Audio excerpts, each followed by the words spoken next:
knock earlier on, but you'd already left. Oh, crack of dawn start for me. Well, somebody has to do the papers. You know what they say, the show must go on. I thought you had a new girl. Oh, she'll be in later today. And that's another problem I'll have to contend with, if I have any inkling by then of what Mavis's plans are. Still no word. I did think she might have phoned. No, our reluctant bride has well and truly flown the coop. Well, you saw the note she left me. Yes, but she only said she was going away for a few days. Where do you think she could have gone?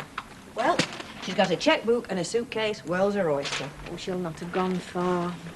Knowing Mavis, she'll have gone somewhere quiet.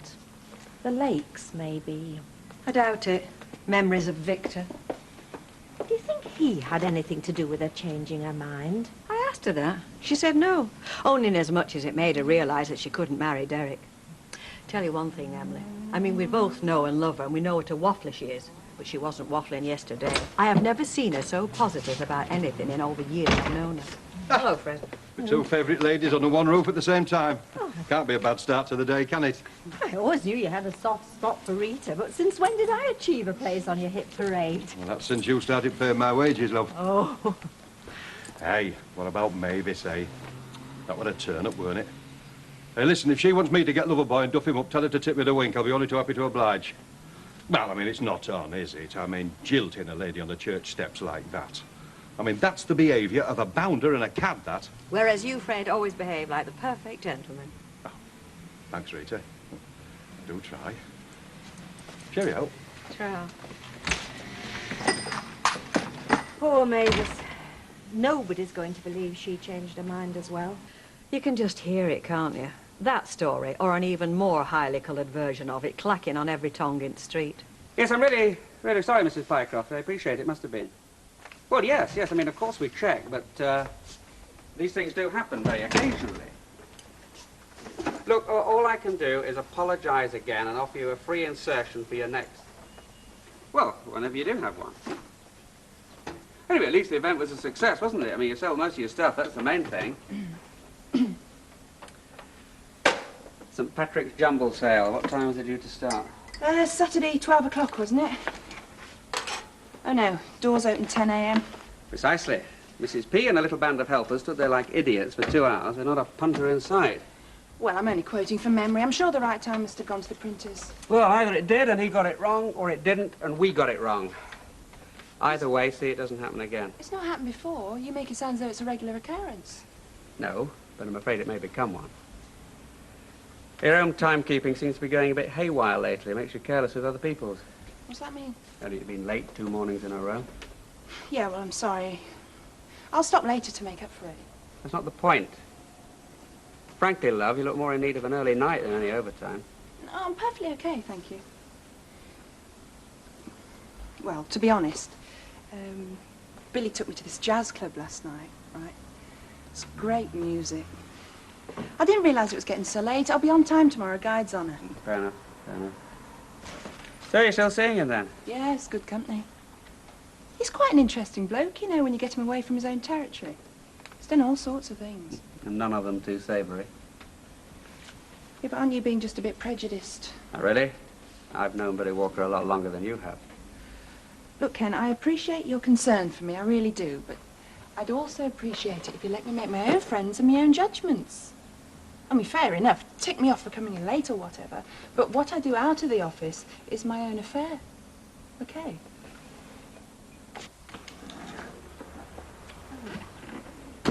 Oh, morning. Listen to this, Hilda. She felt as though an electric current ran through her. Her very skin tingled, alive and sensitive, as he stood there, close enough for her to breathe in the warm, musky maleness of his body. Her bones turned to liquid as his strong, powerful fingers began to gently unfasten the tiny buttons of her blouse. Warm, musky maleness of his body. Sounds like he needs a good wash to me. Has it ever happened to you, though, Hilda? Certainly not. Anybody touching my tiny buttons would have got a smack across his chops. Oh, come on. You must have had some magic moments that set you all a-quivering. If I have, I keep them to myself. Don't go splashing them all over the Sunday newspapers, like everybody else seems to do these days. You're only telling me. It's the same thing. Annie Road, what's got into you today? Well, I just felt in need of a strong dollop of romance. Naturally, I would have preferred the real thing. But unfortunately, you can't pick up husky fellas off the top of a counter for 95p. It's yesterday, isn't it? Is it? I thought it was today. Then again, we could both be wrong. Oh, no, I mean what's brought this on. Going to weddings always affects me like that and all. Well, mind you, in this case, it was more of a jilting. Don't let's have a post-mortem on that again, Flower. Topic got chewed to bits enough in here last night to last me a lifetime. She'll just have to face it, you know. She's doomed never to be a bride. Do you know something, Cock? Well, I think that's about the one and only thing me and Maeve have got in common. Any chance of a cup of tea? If some hot water were to be poured on some tea bags, I'd say they're a very good chance. Oh, come on, Beck, give us a break. I'm not asking for a three-course breakfast. Just as well, because you'd not get that neither. Oh, all right. Go on, then. You look as though you either need a good strong brew or mouth-to-mouth resuscitation. And of the two, I'd sooner put the kettle on.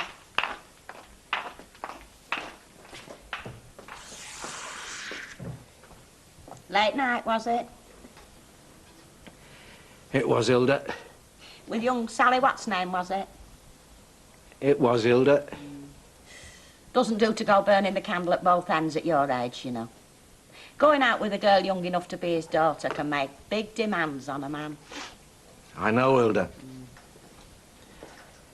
Why else do you think I'd do it? Hi. Hey, you're a bit early, aren't you? Oh, I'm not here to work just yet. My mum's found some lovely curtain material at market, so I thought I'd make some new ones for a flat. Is it all right for go measure up? Well, there's been a bit of a hitch, love. Oh, dear. No, which ceremony was there? Oh, I hope poor Mavis didn't have the same rotten luck as my cousin Angela. She tripped on step coming out at church, broke her leg in 2 places, spent the first 6 weeks of married life with a leg in plaster. Well, no, it's nothing physical, but was a bit of a disaster. Look, if you'll come upstairs with me, and I'll put you in the picture. Oh, you don't really want to go to bingo, do you? It's not as if we're ever in the red sides. Hold on a minute, I've won a quid or two in past. Anyway, it's fun at game, isn't it, that matters? You don't always have to win. What do you mean all us? I never flavouring well win. Hey, Lynch, do you know a bird called Jenny Lostock? Says she knows you. No, off the top of my head, no. Why? What's she like? Tallish, curly blonde hair. Not a bad looker. Only I've just given her a lift back from Bolton, you know. Give us a pack of best, please. You were supposed to be delivering 24 parcels to the Carley brothers. What, I was? Well, I did. Only on my way back, I saw this bird going for a bus, and like she'd missed it, and she got these big, heavy bags, and well, it weren't out my way anyway, you know. Right, little good Samaritan, Alfred. Oh, he is. I bet you'd not have pulled up in such a rush for a wrinkled-up old granny, though, would you? Of course I would. Given you a lift many a time, Lynch. That's another thing, hitchhikers. You do them a favour and like as not, you wind up with a knife in your back. Yes, and if Fred ever finds himself at the mercy of a tall, slim bum, the last thing he's going to do is press criminal charges. Yeah, well, in future, chum, you don't use a company van as a private taxi, all right? Well, didn't cost you any petrol. Not this time, no. I'll toss you for it, all right. My, oh, my, doesn't time fly when you're enjoying yourself? Oh. Right. Heads. Tails. Go on, then. You win. As usual, we've got a bingo. Funny. Thing must be stuck. Oh, yeah, let me have a go. You know what it is? It's bolted on inside. Can't be, there's nobody in. Well, it might have just slipped or something. But by itself, it's a 3-inch bolt. I mean, she only just had it put on since Percy suddenly went into that home. Oh, I hope she hadn't done anything silly. Like what? I don't know. For after a day she had yesterday, she was in no fit state. Mavis! Mavis, I know you're in there, love, and I'm worried about you. Mavis, if you don't open this door, I'm going to dial 999 and get fire brigade to break in. Will you go down and open up for me again? You can cope on your own for 10 or 15 minutes, can't you? Any problem, just give me a shout. Mavis, open this flaming door.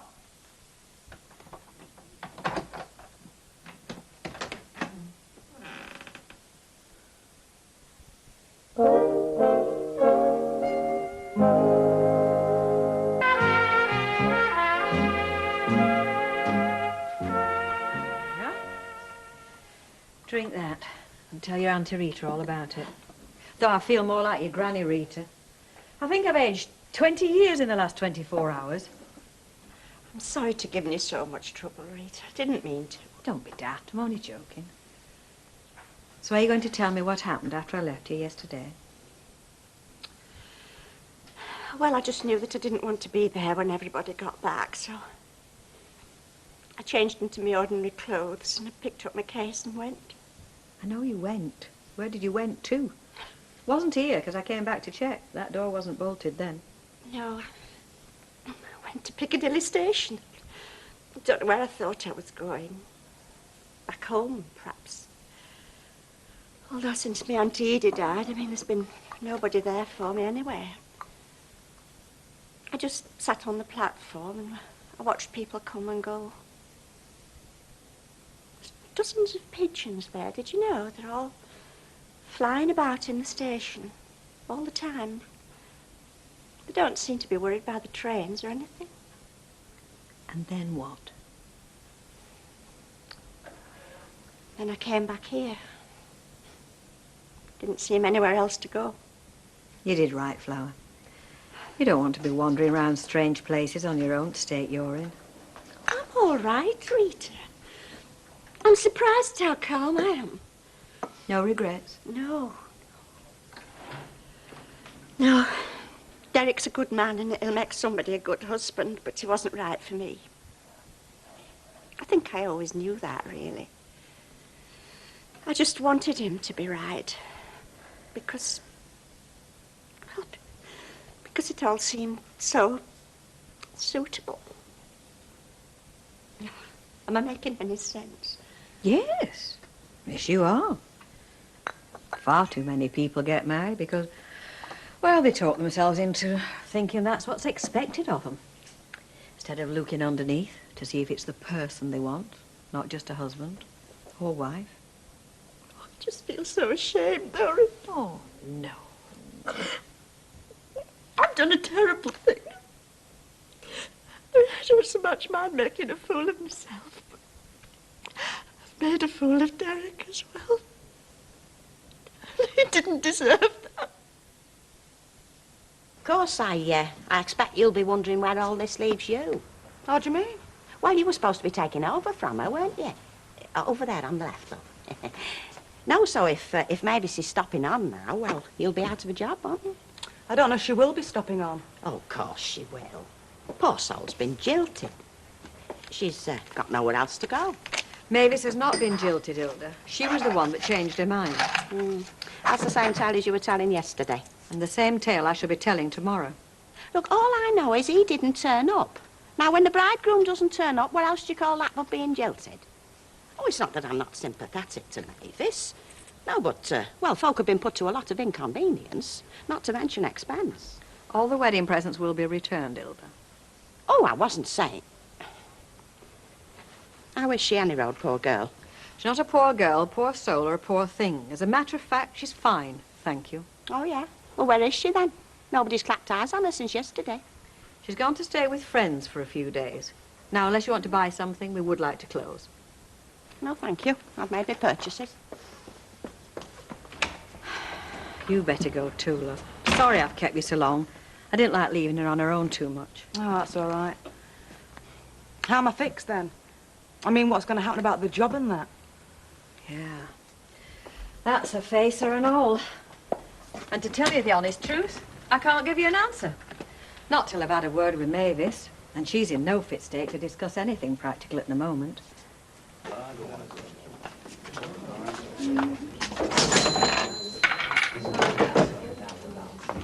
You know, I must say I've changed my mind about you lately. Why? Tell me, why is I get the feeling I'm being set up? I'm paying you a compliment. I mean, if an attractive girl like Sally Waterman thinks you're worth hanging about for, you must have some attraction that's hitherto escaped me. And that's a compliment?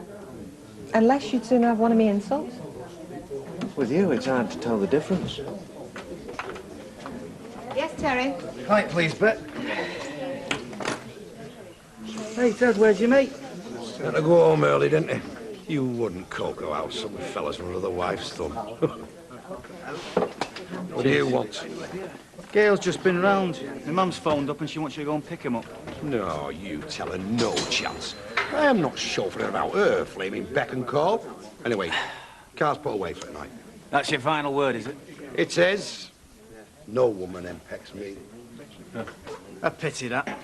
They'll just have to cart all that money home on their own. What money? Oh, I forgot to mention, didn't I? They won the jackpot at bingo, 250 quid each. What? You're having me on, you. Now, if you was to go down to the bingo hall, you'd find out, wouldn't you? But as you're not gonna go, well, we've all got to support El Percy, haven't we? What has he got to do with it?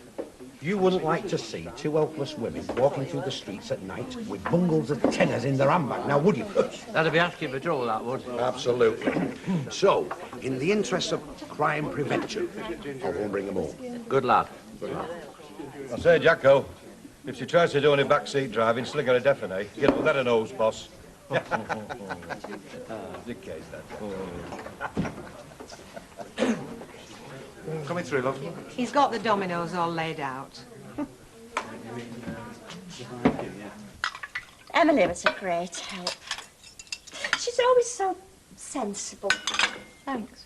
Oh, I mean, you are too, of course you are. You both are. It's just that, well, she's More sensible. Don't worry, love, I know what you mean. I'm not always as down to earth as I should be. Len used to say I was scatty. Oh, you're not that. No, you're... Well, you're fun. I mean, however big a problem is, you can always see some laughter in it somewhere. Well, it's a gift, is that. Derek didn't have it. I mean, he could never see humour in anything. That's one of the reasons Look, why... everything keeps coming back to Derek. Can we just forget him and talk about something else? How can I forget him, Rita, after what I did to him? Mavis, you didn't do anything to Derek. He didn't turn up either. He sent a message to say he couldn't go through with it. Derek didn't turn up at the church? His best man came with his apologies. I don't believe it. Oh, how could he? How could he do that to me? Mavis, you did it to him. Yeah, well, he didn't know that, though, did he? Oh, dear. Oh, Lord, I don't think I can cope with this. Well, doesn't that make you feel better? Better? Oh, that's a stupid thing to say if ever I heard one. Well, you've been feeling terrible, thinking you've hurt him and let him down. At least now you know you've nothing to feel guilty about. Oh, this is terrible, Rita. Just imagine what everybody's saying about me. I've never felt so humiliated, Rita. What am I going to do? Well, there's not a lot you can do, is there, except get on with your life? Which brings me to the problem of Sonia. Understandably, she wants to know if she's still got a job. Well, of course she's got a job. How can I go there? Serve in the shop. Well, I know I'm a public laughingstock. So what do you want me to do? Brick that door up and drop food down chimney for the next 30 years? You see? You see? You just make a joke of everything. Oh, 5 minutes ago, that was one of my biggest attributes. Look, love, you're tired. We both are. If we carry on like this, we'll only end up falling out. So, I vote we have a good night's sleep and we'll talk about this in the morning. All right?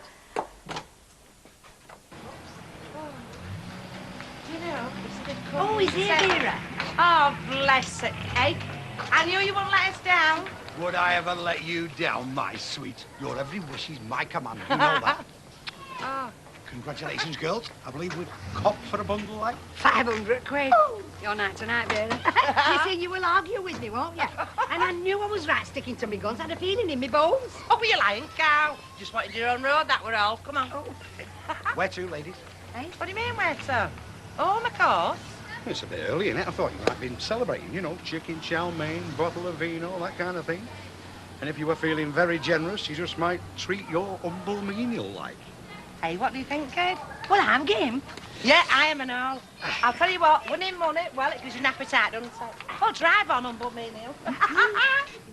Honestly, I felt awful. I mean, there I was, wittering on about holidays, saying, oh, haven't you been anywhere this year, Rita? I mean, she's been so marvellous lately, putting a brave face on it and everything, you tend to forget. Ken? Am I talking to myself or what? I'll get us another drink. I've still got one. No, but I mustn't be too late home because I'm already in enough trouble at work. You don't necessarily have to go home, though, do you? Yes, sir. Have a lager and a dry martini and lemonade. Dry martini. Look, don't you think this is getting a bit ridiculous? What is? You hanging around here like some, Tart. Don't be silly. But you are cheapening yourself associating with someone like him. You're worth much more than that, Sally. Well, thank you very much for the reference, Mr. Barlow. But as I told you this morning, my private life has got absolutely nothing to do with you, all right? There you go. And lager, wouldn't it? Yeah. I've lost my...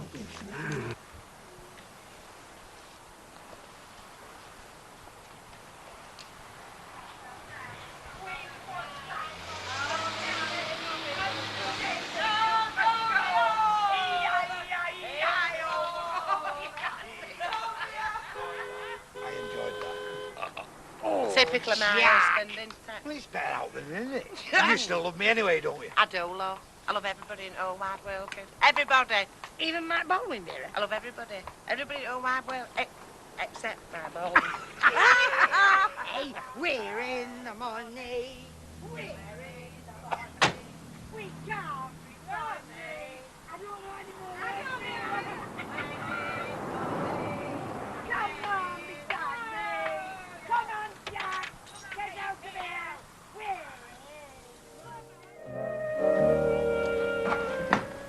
Oh, thanks, kid. See you tonight. Trala. Hey, do you fancy brewing? You know, I was just thinking the same thing myself. Well, don't let me stop you. Anytime you get the urge, feel free. I had Mavis programmed to do it every hour on the hour. I don't suppose she said, oh. How long she's stopping on, like? No, I haven't seen her this morning. Look, I know she's a mate of yours, and I know what she's been through, but... Well, I need to know where I stand. Yes, I know, but... You'll have a word with her. Leave it with me, will you? Tell Mrs. Fairclough. But you can see how I'm fixed. Oh, morning. Morning, Hilda. Have you got any of them little bun cases? Bun cases? Having a party? Oh, no, not like that, no. No, it's just something I like to have in, you know, and as I was passing. You thought bun cases? Yeah. As you do. I don't suppose you've had any word yet, you know, from my ladyship? No, I haven't, Hilda. Oh. Oh, I just thought you might have sent your postcard or something, that you know she was all right. Well, it's the least she can do, isn't it, after all you've done for her? Anything else, Hilda? Oh, no, not just that, not very much. Morning, Hilda. Oh, one of them days, is it? Yeah, I think it is. By heck, if having money does that to you, I'm glad I never had note. Money? What's this, then? Oh, me and Vera, we had a bit of a win at bingo, you know. Oh, yeah? How much of a bit? Better than a poke in the eye, eh, Ivy? It were a poke in eye as far as Jack Duckworth were concerned, wasn't it? What? Well, Vera got him to pick us up, didn't she? Only Jack had had a few before he set off, so he got picked up on the way home. Oh, no. Oh, yes. So it's all my fault now, is it? Well, it weren't mine, was it? Oh, no, it wasn't you who called me out to pick you up, was it? No, and it wasn't me that got your key, lad, before you come neither. Are these mine? Yes. And you should have more sense than all. What have I done? Letting your dad out in that car last night. He's only got himself to blame, hasn't he? If he lent the car to me, like I asked him to, he would have had no car to drive. That's right, you stick the boot in and all. Me stick the boot in? There's no need, is there, when you go clod-hopping in size 12s? Hey? You've been asking for it for weeks, haven't you, there you put away? The police could have picked you up any time they felt like. I don't drink much. No, of course you don't. Only one pint at a time. Hey, not when I'm driving, I don't. Oh, aye, like last night. I wasn't working last night, was I? It was me night off, and you know it was. You should have called yourself a flaming taxi, shouldn't you? We did. Yours. Ah, well, he won't be calling it for much longer, will you?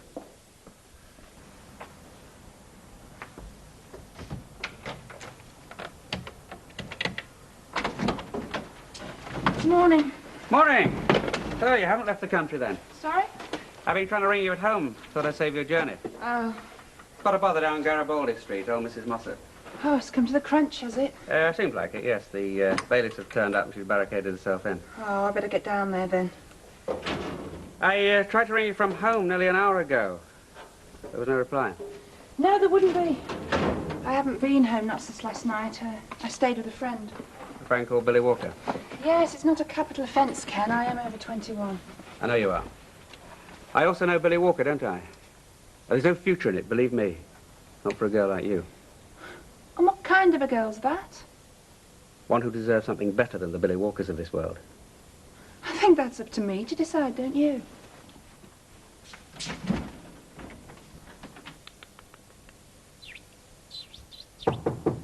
Who is it? It's me. Oh, I'm coming.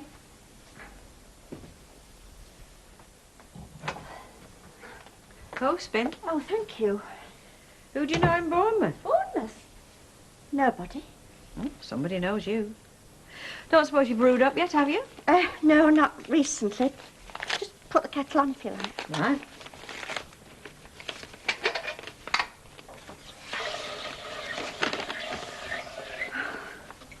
It's from Derek. Derek? What's he doing in Bournemouth? I suppose he must have gone there after... You know, after... I don't think he knows that I didn't turn up at the church. What does he have to say for himself? Well, he's sorry for all the inconvenience he caused and for all the distress he knows I must have suffered, but he says he was only thinking of my future happiness and says he felt he could never have made the kind of husband that I deserve. Oh, he always was considerate, was Derek. Well, at least he's written. I suppose that's something. I suppose so, yeah. So what now? Where do we go from here? If you want to stop on. Oh, no, I don't. If it's Sonia you're thinking of. No, it isn't that. Oh, I just think I should get away. Right away and start again somewhere else. But why? This is your home. All your mates live round here. Yes, I know that, Rita, but after what happened, I don't think I can face any of them ever again. That you, Vera? Not unless she's had a dark rinse and lost a couple of stone. Hey, don't let her hear you talking like that. Hey, we've got enough problems in this house as it is.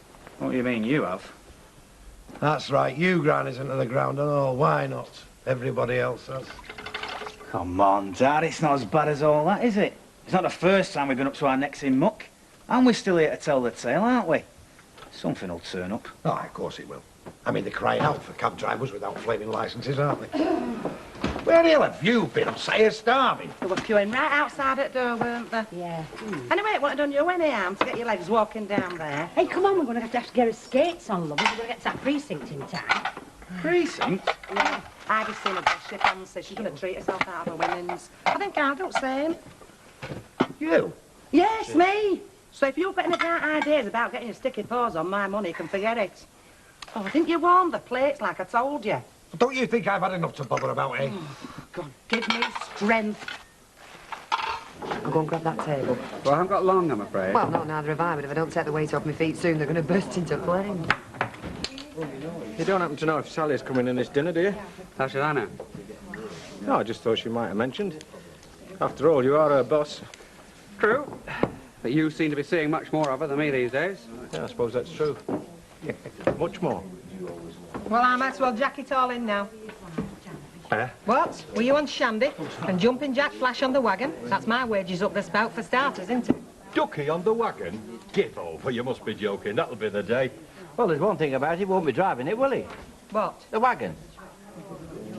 Well, there's nothing funny about it, Persicles. I mean, after all, it is his livelihood, you know. Well, he should have thought of that before he got behind wheels, shouldn't he? If he was over the limit, he was asking for all he got. Do you reckon he will lose his licence? No danger, and quite right, too. They're a menace, this type. Oh, come on, Percy. I mean, after all, it was only his first offence. First time he'd been caught, you mean? Aye, heck, Percy. You're a barrel of laughs today, aren't you? Well, it's something I feel very strongly about, isn't it? Because next time he might not be so lucky.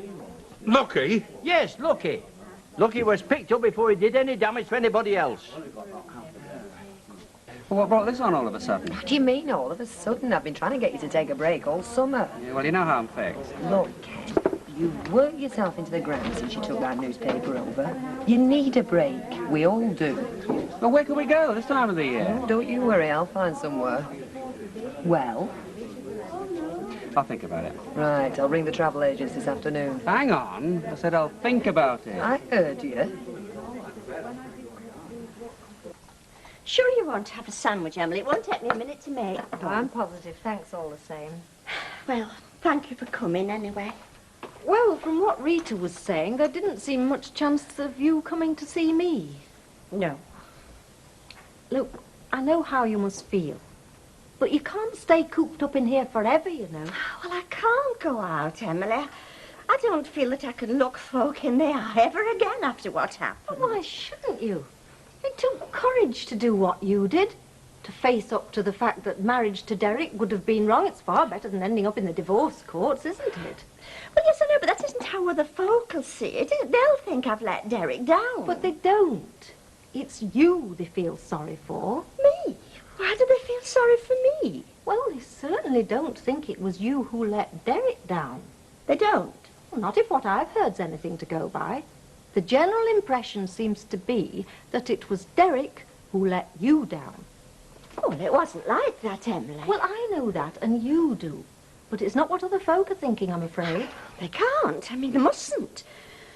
Oh, Emily, what am I going to do? Well, if you want folk to know the truth, there's only one person they're going to believe, isn't there?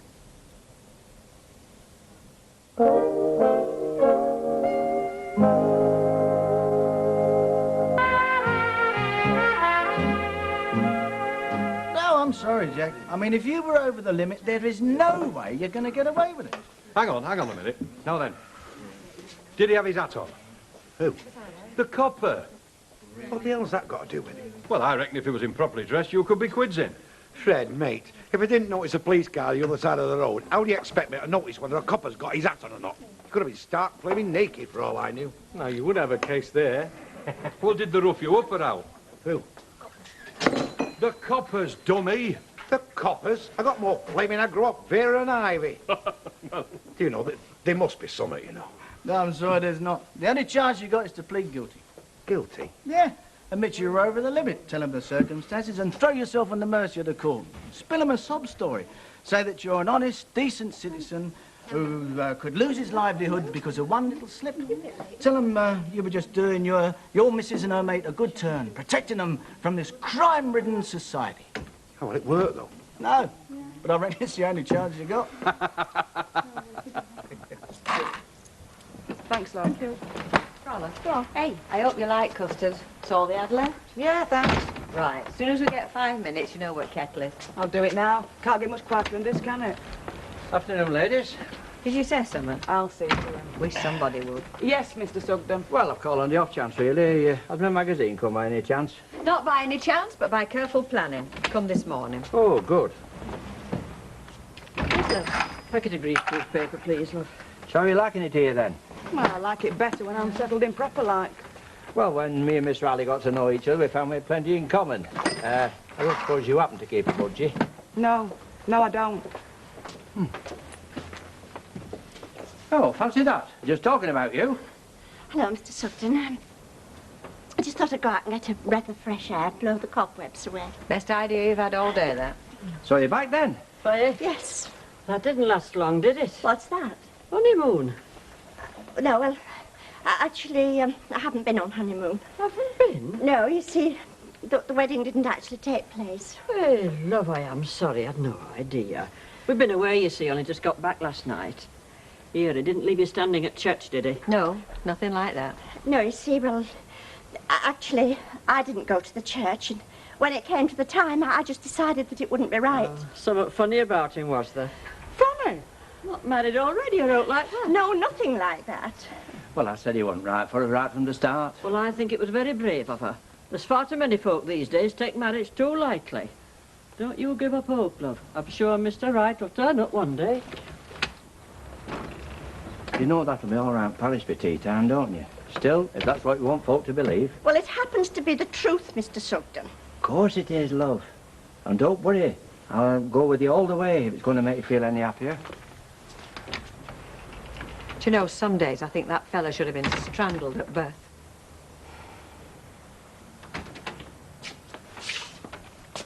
All quiet? Here's the grave. Sorry I'm late. Bumped into an old mate from the town hall. Oh, I didn't notice the time. Oh, how are you getting on with the siege of Garibaldi Street? Now, why didn't I think of that? It's sounds much more dramatic than the story I ended up with. Hello, Weatherfield recorder. Yes, she is. Hello. Oh, hello, Billy. Where was I at lunchtime? You must be joking. My feet haven't touched the ground since I come in this morning. Oh, what about? Oh, where? Yeah, sounds lovely. Well, no, hang on a minute. I'm going to have to think about it. I'm going to have to go now, but I'll talk to you about it tonight, all right? Yeah. See you, bye. That was Billy. I gathered. He's got the chance of a cottage for the weekend near Ullswater. Sounds gorgeous. And he wants you to go with him. Yes. And? Oh, I don't know, do I? Oh, up to you, I suppose. I'm sorry you don't approve, Ken. I really do. But what I do outside this office happens to be my own business, not yours or anybody else's. I appreciate your concern for me, I really do. But my private life is becoming an obsession with you. I can't even mention Billy's name without you getting all knotted up. And I can't just sit back and watch you throw yourself away on the likes of Billy Walker. But why? Because I care about you, don't I? But what's that got to do with Billy? Well, it wasn't until you started seeing him that I realised just how much I care.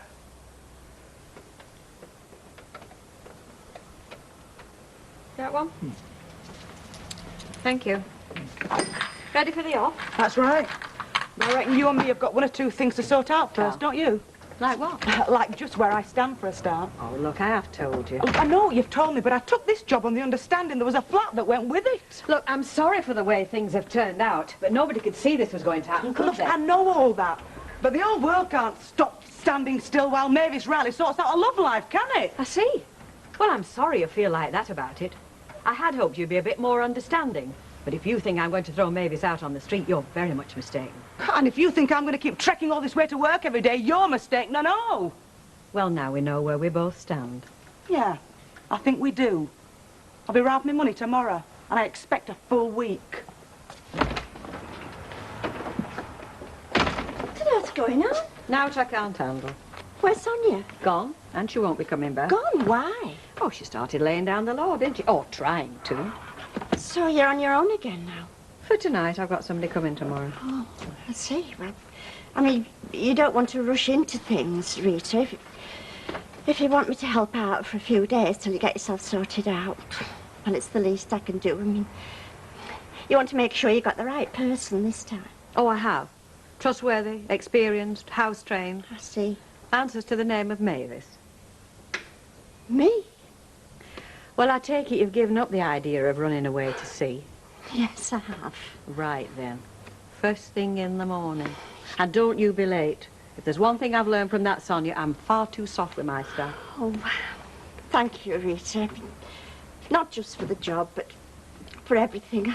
I don't know what I'd have done without you. Don't be daft. That's what mates are for. Found that out when Len died. As well you know. Well, now you're here, you can make yourself useful. You can lock that door, and then I'm going to take you to the Rovers and buy you a drink. Oh, no, I couldn't, Rita. All right, you buy me one. No, I mean, I can't go to the Rovers. Oh, yes, you can. And you will. I'm not having you wasting half tomorrow morning draped over that counter giving a blow-by-blow account to every Tom, Dick and Harry that comes through that door. You can get it all off your chest in one fell swoop. Go on. Mum, which bag did you say it was in? Browning. Oh, sir.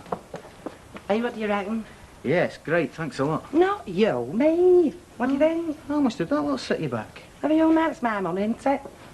What do you reckon? Very select. You don't think it makes me look too fat, do you? No, no more than usual. Clock you. So very much for this, it's great. Hey, you're welcome. Do you reckon you done the right thing, though? What? Spending all that money. Look, when do I ever have any money to spend? But what about me dad? I bought him 2 shirts. I mean, he's fine. Look, Terry, if it hadn't been that, it'd have been something else, wouldn't it? Have you ever known a time when your dad didn't need 250 quid? No. Well, it's not every day I win at bingo, and I ain't intend to see something for it. Well, my dad will, that's for sure. Hey, and she's got herself a lovely two-piece. Oh, great. That'll impress the magistrates, won't it? Well, she's got your Terrier super sweatshirt and all. What did she get for Jacko? One of them suits with little arrows on it? Thanks, Bet, but that's just a bit too near the truth to be funny. Do what I told you. Throw yourself on the mercy of the court. Oh, it's all right for you. You can charm the birds out of the trees. I've not your way with words, have I? You don't think you could speak up for us, do you? Wouldn't do you any good. Much better a plea from the heart. Hey, why don't I speak up for you, Jacko? Well, if you and I got our heads together, there wouldn't be a dry eye in the house. Good thinking. He certainly wouldn't get fined with you shooting your mouth off for him, Freddie. That's for sure. He'd get 6 months. Come on in, if you come in. Hey, up. Look who it isn't. Hello, mate. Oh, so you're back then? Hey, it's good to see you again, kid. It is that. My takings have been down by half with your way. Yeah, we was all wondering what had happened to you. Well, She just wanted a few days away while she sorted things out. But now she's back. But not for long if you don't get a drink. Come on, Maeve. What are you having, love? No, it's all right. I'll get it. What do you want? Oh, thanks very much. I'll have a vodka and tonic. Mavis? bit of lemon, please, Oh, no, Mr. come on, have a proper drink. All right, then I have a medium sherry, please. Is everybody in on this shout, Mr. Hey? Everybody? Yeah, all right. Set him up again, will you, Billy? Hey, Mavis. It really is nice to see you back, love. It can't have been easy after what happened. No, that's right. We have heard one or two stories. Now, look. Whatever happened, I reckon it was between Mavis and Derek, and it's now to do with anybody else. Well, thanks, Bet, but I do feel that I owe you an explanation, because I know you've all been so concerned about me. Hey, didn't have another woman, did he? No, he didn't. It was nothing as dramatic as that. It was just that when it came to it, I didn't feel I could go through with it. Well, it just didn't feel right. There were so many reasons why I felt I shouldn't marry Derek, and I thought, well, if I'd got so many doubts before the wedding, what was it going to be like afterwards? So I decided the best thing to do was to call it off. We both did as it happened. So, Mavis isn't going to live in Handforth, and I'm not looking for a new assistant anymore. Now she's got all that off her chest, perhaps we can enjoy that drink we came in for. Cheers, Mavis. Cheers, Mavis. Cheers. Cheers, love. Cheers.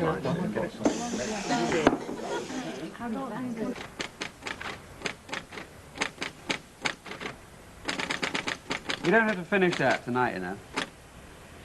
No, perhaps you're right. It might be better left till tomorrow. Come on, I'll buy you a drink. Do you think that's a good idea? And what's wrong with the boss buying his staff a drink? Good industrial relations. Oh, sorry. Wrong office. I was looking for my husband, actually, but where he works, it's a hive of activity. I'll try next door. What are you doing here? I've been to the travel agents. Told you I'd find something, didn't I? Travel agents? You didn't say anything about going on holiday. I said we'd talk about it. We'll do better than that. There you are. How does 10 days in Corfu grab you? No, hang on a minute. I told you, I can't just drop everything and walk out of here just like that. Yes, you can. Sally's perfectly capable of keeping an eye on things around here, aren't you, Sally? Yeah, of course I am. Right, that's settled then. We're going. It's not as easy as that. Nobody's indispensable, Ken. Oh, I know that. No, you don't. That's why you need a break. You need to get right away from this place for a while. I think she's right, Ken. I really do.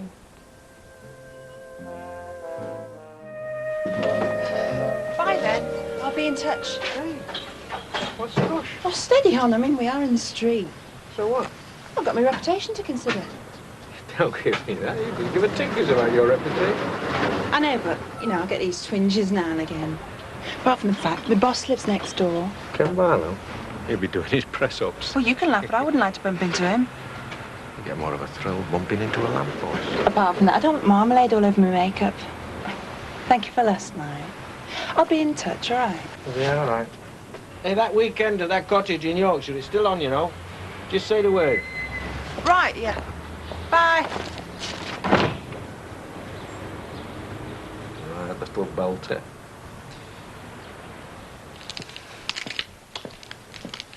Morning, Ken. Morning. Poor souls. Oh, the council ought to be ashamed. Oh, who's this then? You say that, baby. Won't be a minute. Hello? Who? Graham? Graham Everton?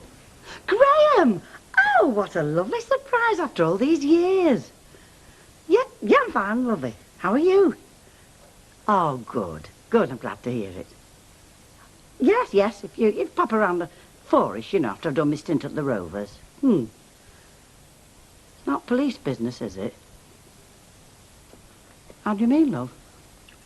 Why you had to open your big mouth and start offering bribes? Well, you see these programmes about bent coppers, don't you? I mean, so all right, I got Elliot Ness, that's my flaming hard luck, isn't You it? should have used your low, shouldn't you? Claimed you had asthma or something and couldn't blow in the bag.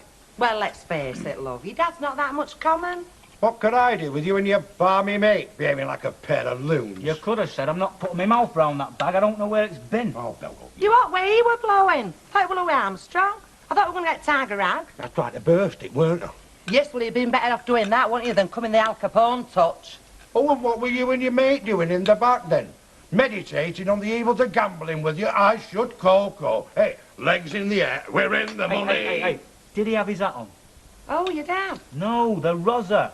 Because if he didn't, he can't make it stick. The next one who mentions that to me, I'm going to ram a flaming that down his throat. They're supposed to have their hats on, otherwise it's not official.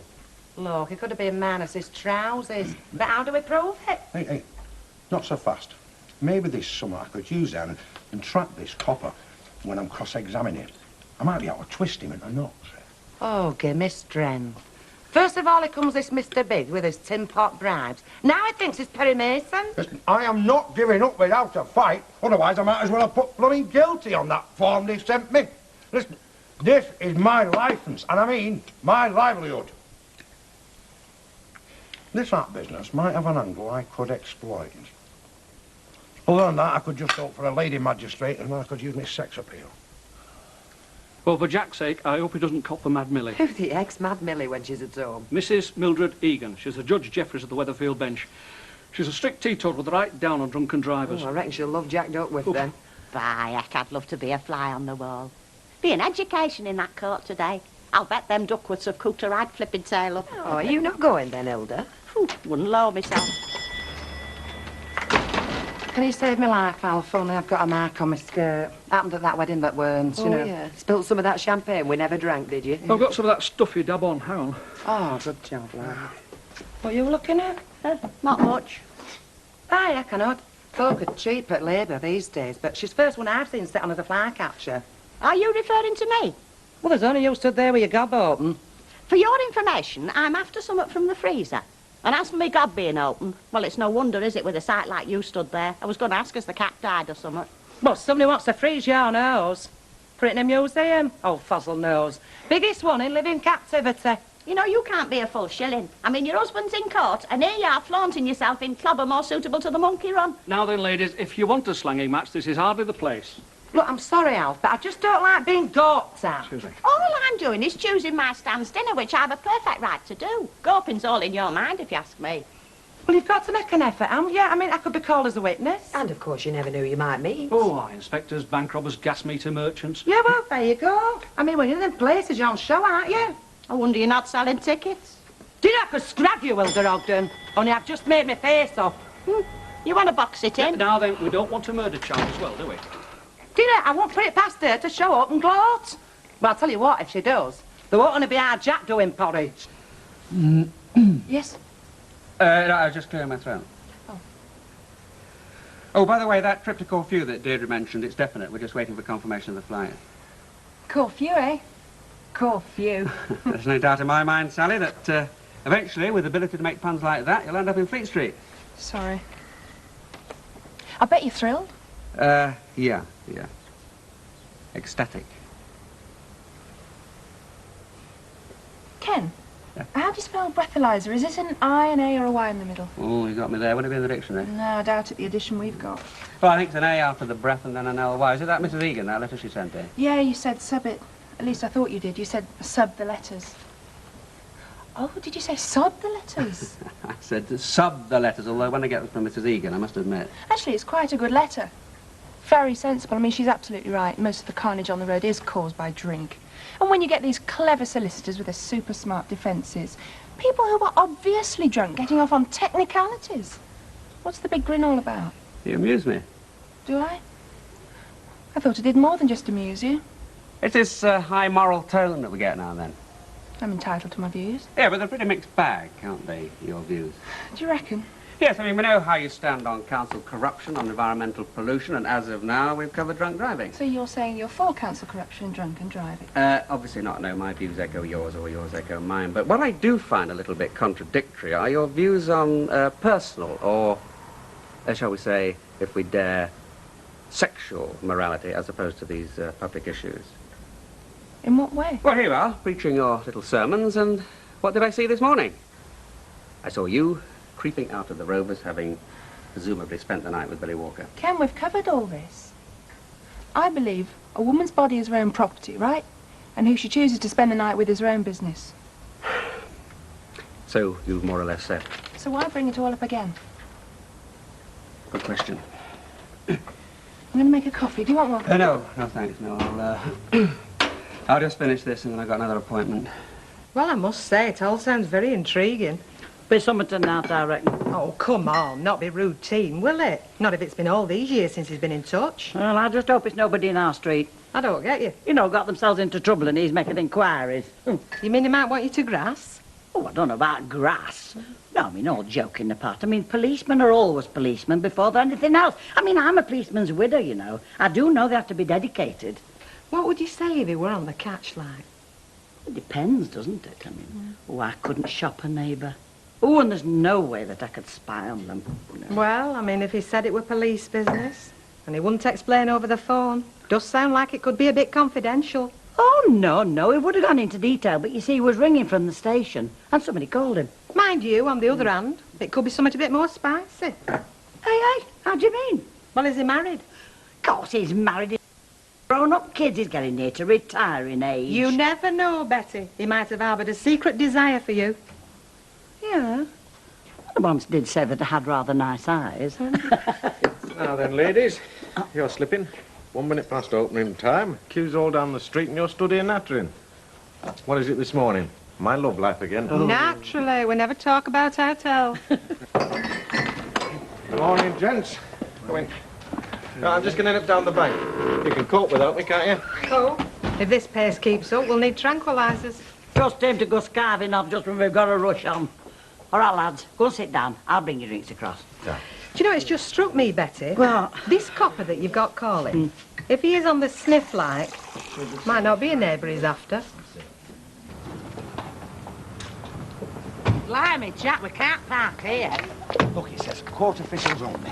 We're official, aren't we? Yeah, but that's for Black Mariah's and such. Yeah, but I've dropped fares here, witnesses. I know what's going on. Yes, but we're the accused. I'm the flaming accused. You're the witness. Don't talk so flaming wet. Well, I feel haunted, I do, as if someone could put their hand on my shoulder. Yeah, I felt like that most of my married life. Only with me, it was your handbag pumping in the flaming air hole. Look, can't we park somewhere else? I wanted to come on the bus. And who made us late, eh? Fixing a face. Mind you had to sort out your polyfiller, didn't Oh, I you? don't know how you can joke. Well, if I didn't, I'd flaming crack up, love. Do you know, I feel as I could lose my breakfast. I feel overawed. Aye, me too, love. Come on, come on. Let's get in.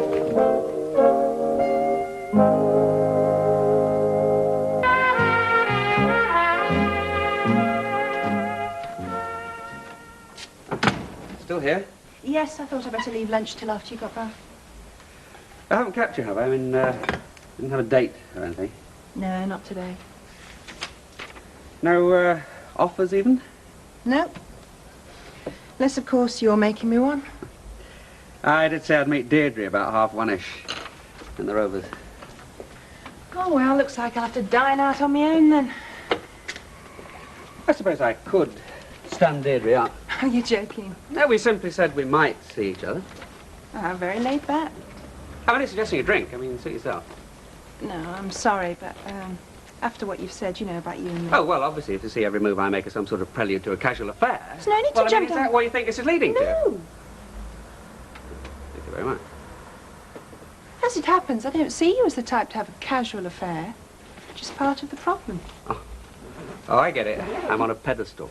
Stodgy old Barlow as distinct from ravers like Billy Walker. Look, Ken, if there's just that something's going wrong with your marriage... There's nothing going wrong with my marriage. It's a situation here, isn't it? OK. If there's a situation here, let's sort it out. That's easier said than done. Look, Ken, I don't want to sound crude. But if it's just that You fancy a kind of a fling with me? Well, I suppose I'm a classic case, really, aren't I? How do you mean? Oh, the onset of middle age, the male menopause. You know, you must have heard all the jargon.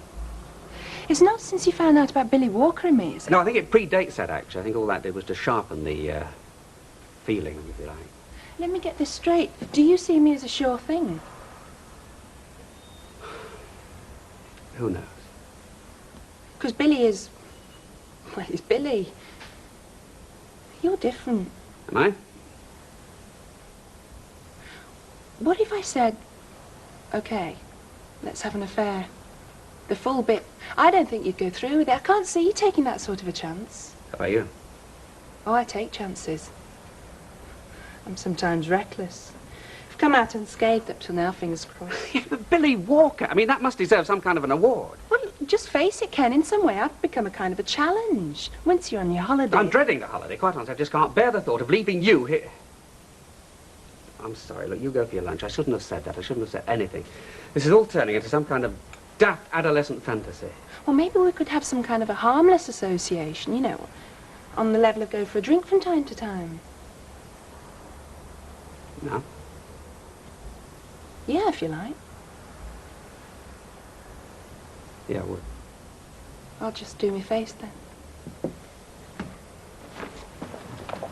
I don't know. I feel like dirt, I do, honest. I come for the flaming lot. And it wasn't even Mad Millie. Yeah, but when I saw it with that Bert Cooper, him who goes in mechanics, I thought, Jacko, your lucky day. Yeah.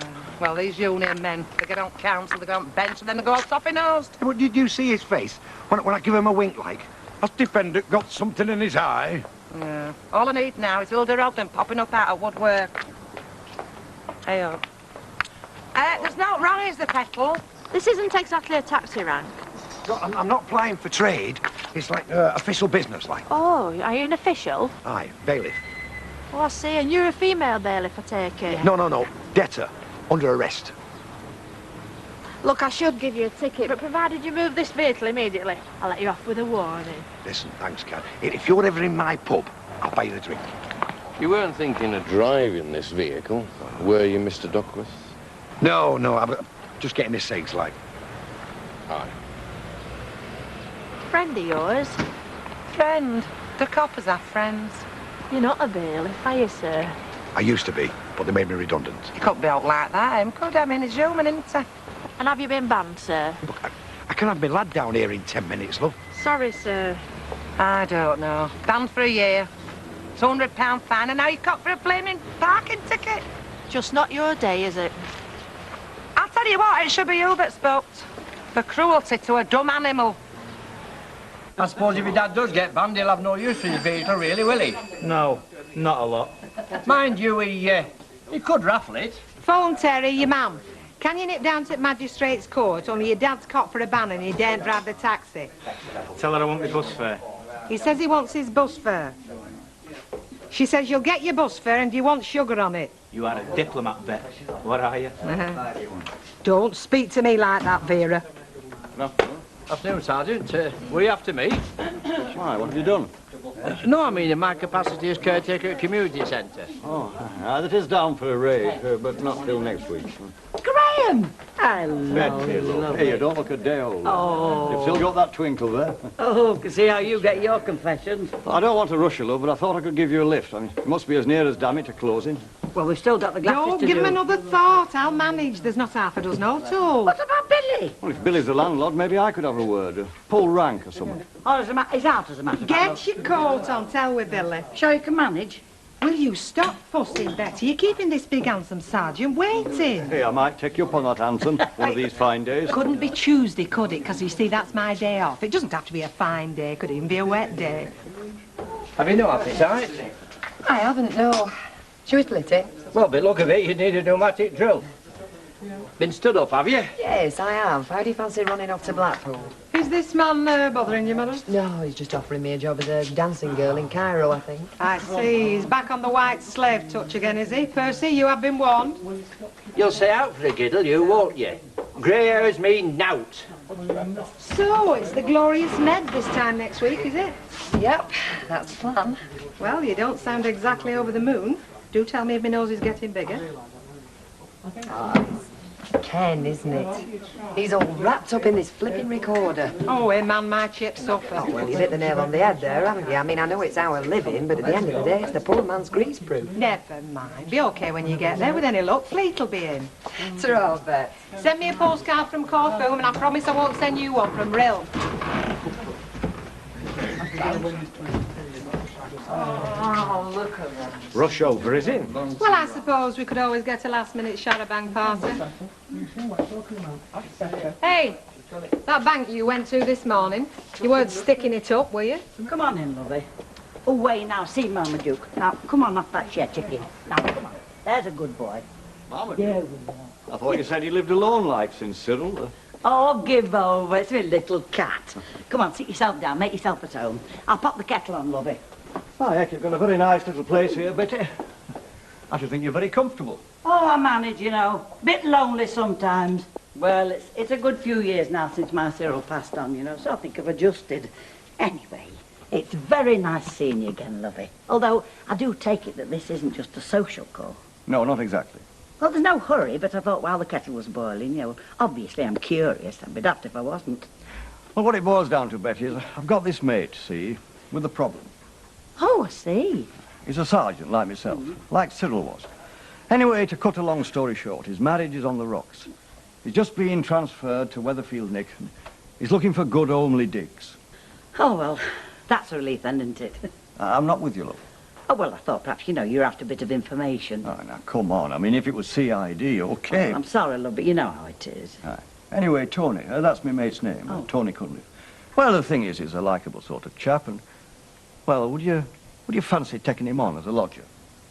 Oh, I don't know. Well, look, I'm not asking you to accept him sight unseen, but would it be all right if I told him to come round sometime tomorrow for a chat?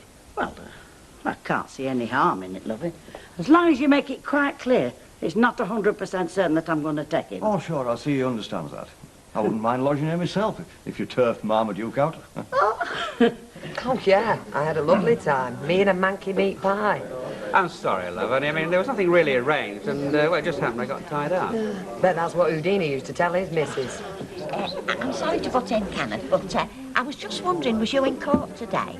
I suppose you'll be writing it all up, will you? Well, actually, we don't cover the courts as a regular thing, Hilda. Why, were you summoned to something? You're looking forward to curfew, I should imagine. Well, I don't know whether I am now. I mean, we both need a break, and Tracy's dead keen, but, well, Ken doesn't seem to be in the holiday mood at all. I suppose he's worried about leaving me in charge. You do seem to be on his mind quite a lot. Oh. Well, it's no secret that you and Billy Walker are knocking around together, and Ken seems to take a dim view of it. Yeah, so he said. Maybe he's having a daughter about your age. Brings out his paternal instincts. Hadn't we better be making tracks? Hey, I'm not in here boozing, you know. I've only come to drag you home for your dinner. See you tomorrow, then. Yeah, sure. Well, thought you were washing your hair tonight. No, I'm here with the boss, aren't I? Hey, Vera, how did you go on? Send us one over. Quite a bit of precious and chiefly for the missus. You sound very chirpy. You get off with a caution, did you? Baffling them with science, you mean. You've got to be joking. They threw the book at me. Followed that up with the witness books. Well, you've been tempting fate long enough. Tempting fate, he's been getting a skinful. Mind you, you did have one defence, you know. You could have pleaded insanitary.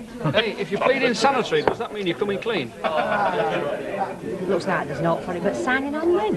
Well, I said that to him. I said, you'll have to sign on. He said, oh, well, I'm going to feel like footballers.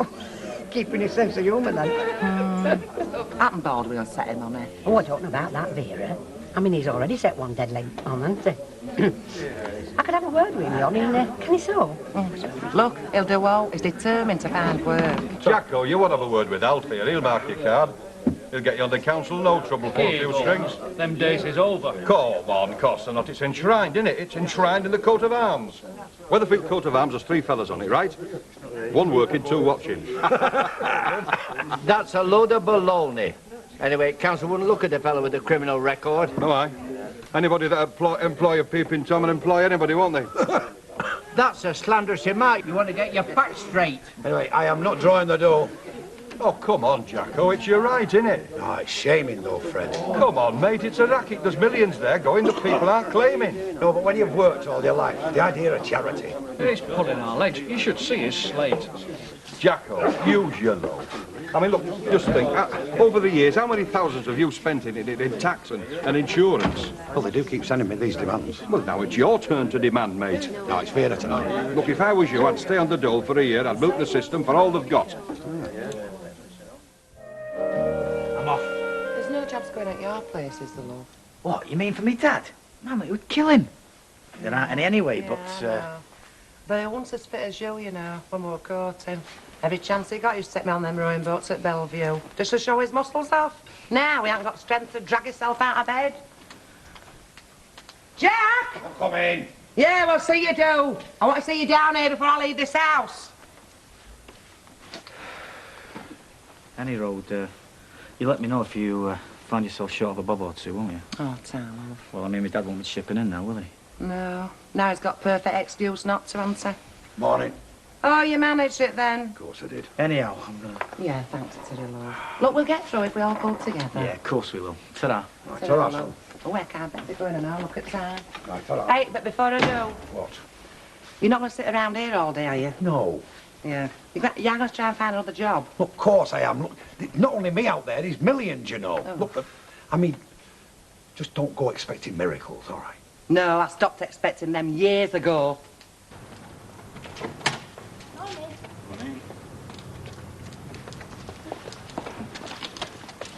Oh, I say. How long are we going to have that stuck in front of us doors, I wonder? I don't know, Hilda. Oh, I'm not late then. We both will be if you don't look sharp. I was just saying, it's a shame to see your Jack's car stuck there and him not able to drive it. Well, I'll tell you what then, Hilda. Next time you pass, look other way. Come on, Ivy.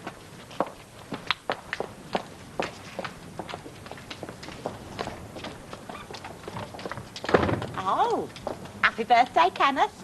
That's if my memory serves me correctly. Yes, it does, Hilda. Thank you. Oh, I thought so. Ken. Oh, hello, Hilda. Good morning. You won't forget to pick the tickets up, will you? Oh, no. Only, we'll be walking if you do. Are you going somewhere then? Corfu. Sort of late holiday. Oh. Oh, well, I hope it keeps fine for you. Thank you, Hilda.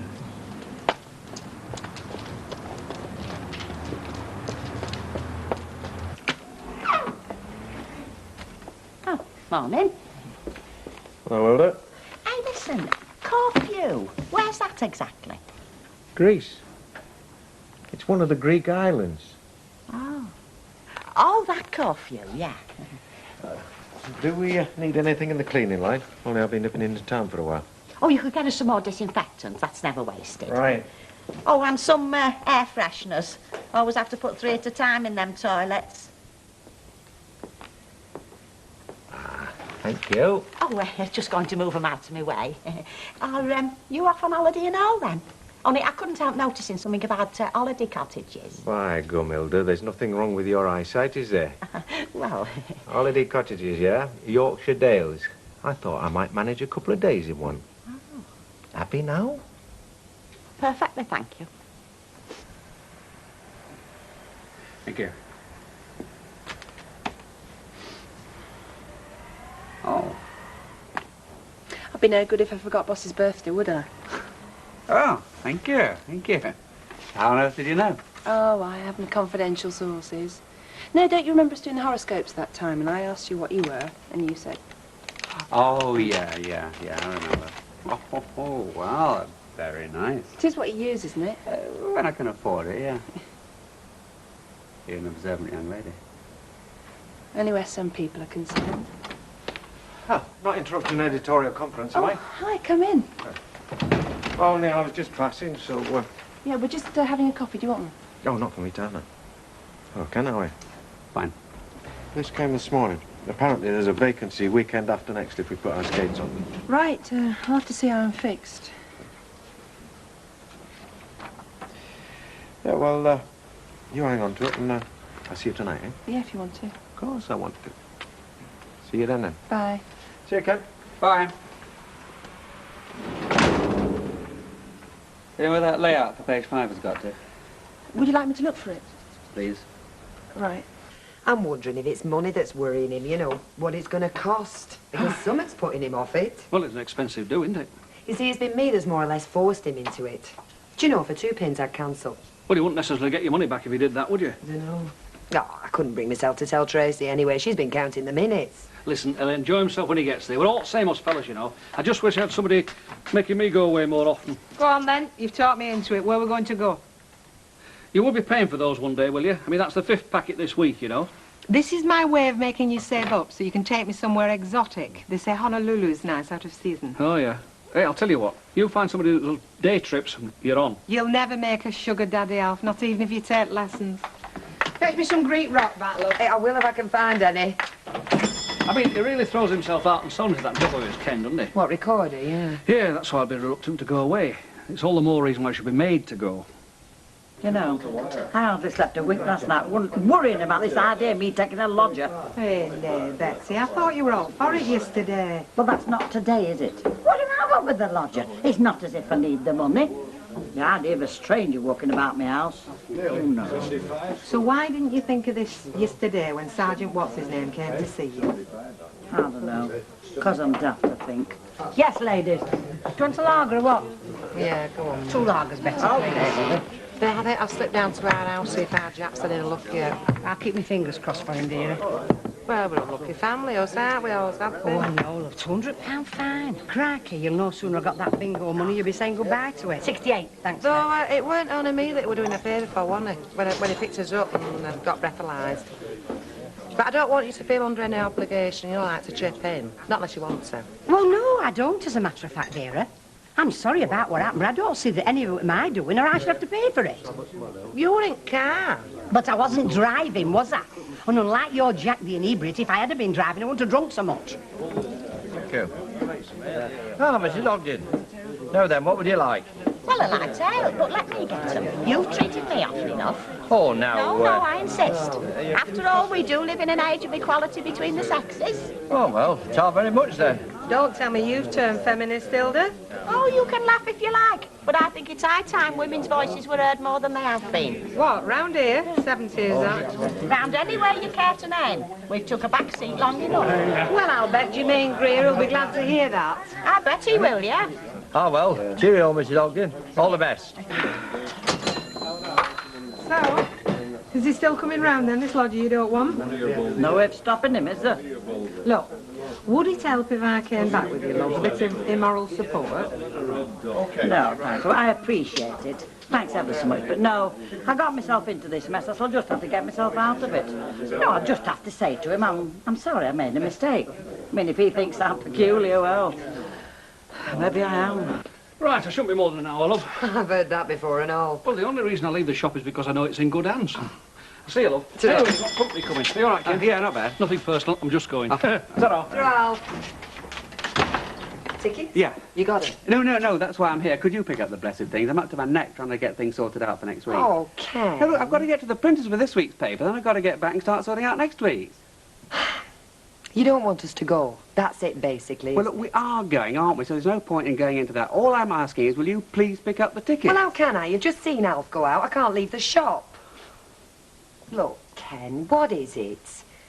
Is it the money it's costing? Is that why you're so against it? No, it's not the money, and I'm not against it. It just could have come at a better time, that's all. So you think I've pushed you into it?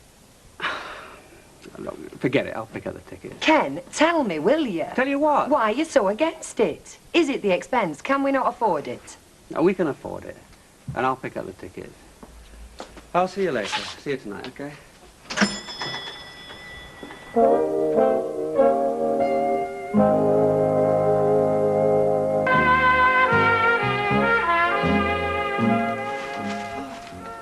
Hiya.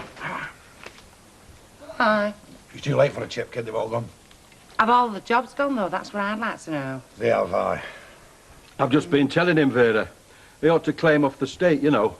Get a bit back of all that he's put in. I mean, there's no shame in it this day and age, is there? It's not him living off the state that worries me. It's him living off me in our terry. Oh, give us a chance. I've done all I can. Oh, aye. And what's that? Well, I signed on at the job centre. They sent me down to the Social Security. They have me filling forms in till I don't know whether I'm coming up flipping going. It's the hardest day's work he's done in years, that. Look, and you can shut up and all. So, I don't give you any dough. No. On account of me being self-employed, like. Ah, well, that's where you've got you see. Well, I signed on for national assistance, but they'll give you an out till they've been round and see, you know, how you fix, like. What, round here? Yeah. Oh, well, you're quids in then, aren't you? I mean, you'll probably get a development grant when they see the state of this dump. Hey, do you mind? I'm only joking, Vera. Well, don't. So when are they coming? I don't know. Well, not about you, but I'm going. I've got a job to see to. Are you coming over? Yeah. So what are you going to do this afternoon? Well, I've got to take my radio back, Fern's radio back. Dougie got in touch. I thought he's going to offer us a job. Very nice. No flaming chance. All as he was interested in is flipping Firm's radio. Oh, you'll be passing at the supermarket, won't you?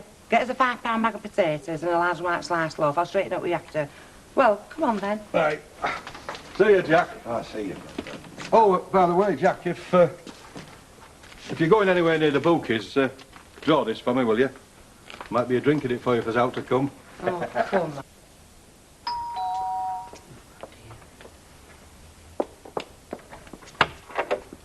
Mrs. Turpin?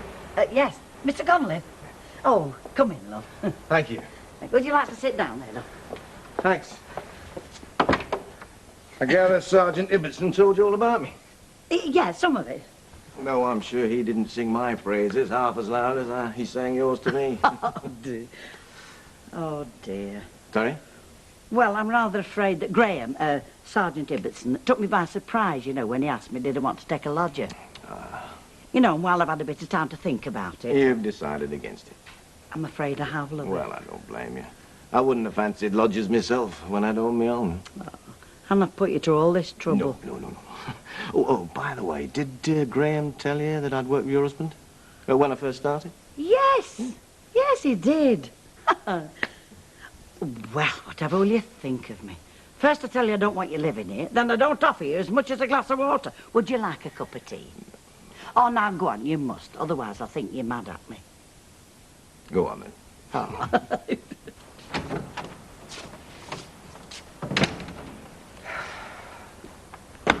There it is. What? All the bump for the holiday. Oh, great. Right, so what's left to sort out for next week? I've told you nothing. I can do it. So you can just lie back in the sun and enjoy yourself. Did you find that layout for page 5? Oh, yes, I did. It's here. There you are. Sorry.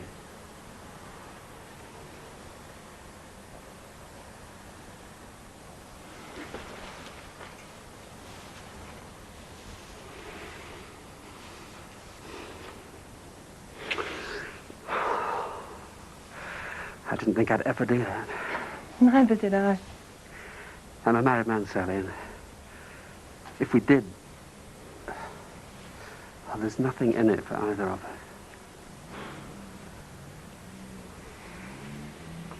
Is it because of me you don't want to go on a holiday? I'd just be wondering what you're doing, waiting to get back. And all this has been since I've been seeing Billy Walker. I suppose so. When I started seeing him, I wondered if it'd make you do out. Look, I'm going away tomorrow, and I think it's probably a good thing. And you think things will be any different when you come back? Weatherfield recorder. What, no chaperone? Where's the portly gentleman you usually have propped up behind the counter to keep the fellas away? He's out. Are you coming here to buy some or what? No, as a matter of fact, I just can I have a £2 bag of sugar, please? 56 pence, please, love. There you go. Ta. Oh, as a matter of fact, you're perfectly safe with me, even without the chaperone. I know. Yes, I'm afraid you've missed the boat. I'm spoken for, you know. Just my luck. Yeah, well, it had to happen, didn't it? I mean, a good-looking fella like me and a good-looking girl like Sally, I mean, fate had to step in, didn't it? Got a lot to answer for, that fate. Yes. Incidentally, talking about chaperones, just tell your old man, will you, that my intentions are strictly honourable? Well, that's honourable in the modern meaning of the word. It would seem that he's not too keen on me and Sally. I'm sure he doesn't think it's any of his business. Well, I hope he doesn't. It's just that he seems to put the evil eye on her, you know what I mean? Sorry, love. I didn't mean to be so long. Told you you would be. You did. Oh, Billy. No, I just got talking, you know. Do politicians ever do anything else? It's when they stop talking you've got to start worrying. Yeah, I suppose you're right. Ta-ra. Ta-ra. Look, now I'm back. Why don't you go get ready for your holiday? Oh, you sure? I was going to get that big order ready for Mrs. Birtwistle. Oh, I can do that. I'm not entirely useless when I'm here, you know. Oh, I have made you feel guilty about getting back late, haven't I? So you should and all. Go on, get off and get packed. Thanks, Alf, I will. I don't know holidays these days. You go all over the shop, don't you? You know, at one time, people used to work 51 weeks of the year, then Wakes Week would come round, the whole town would go, well, away together, all at one time. There'd be long queues right down front railway station, right down Parliament Street. There'd be long queues for Blackpool, Morecambe, and then shorter queues for Scarborough, because that were further away.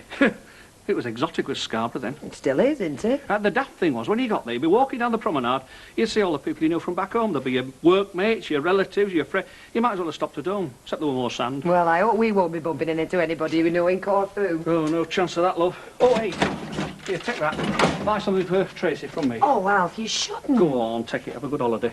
Oh, you smash it. I don't know about that, love. But listen, tell Ken to enjoy himself. Stop worrying about that newspaper. It'll still be here when he gets back. Right. See you in 10 days. Ta-ra, love. I think that's nearly all the station on there, though, but I don't know what the date was. 64, May 64. How did you know that?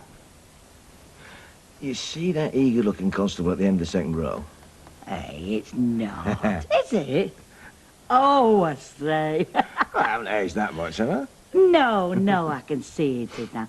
Well, I say, fancy me having a picture of you and my Cyril on together. I shouldn't think my wife's kept any pictures of me. Ex-wife, I should say. She hated the force.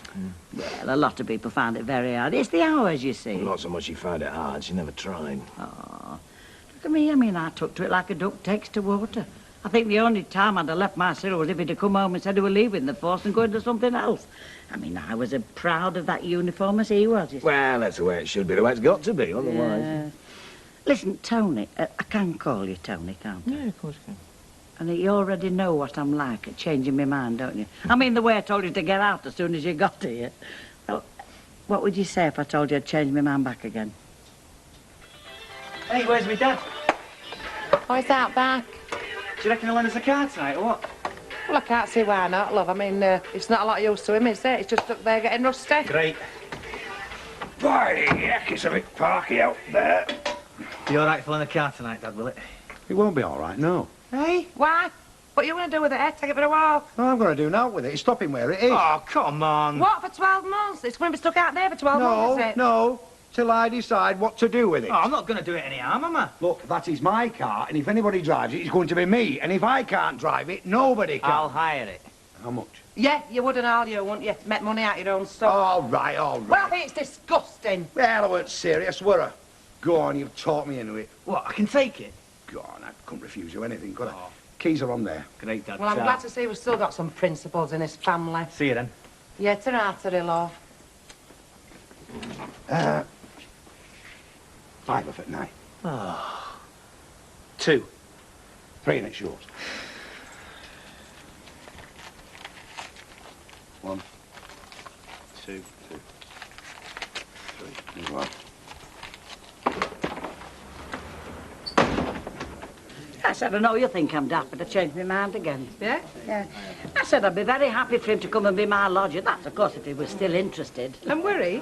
Yeah. He moves in on Monday. Well, and there you were having kittens about even seeing him this morning. Well, soon as I got talking, you know. I mean, for one thing, my Cyril, he knew my Cyril. And for another, I think it's the idea of him, a policeman, being around the house again. Talking about lodgers, there's Yeah. one that might as well be. Good evening, love. Shall I tell him you're here? Please. Well, I'll go and see my evening classes have done. I've had flower arranging and carpentry tonight, so it'll be a right mess. Have you been on overtime while you've been studying? Well, every job has its tea breaks. It's all right, Percy. I won't tell anybody, lovey.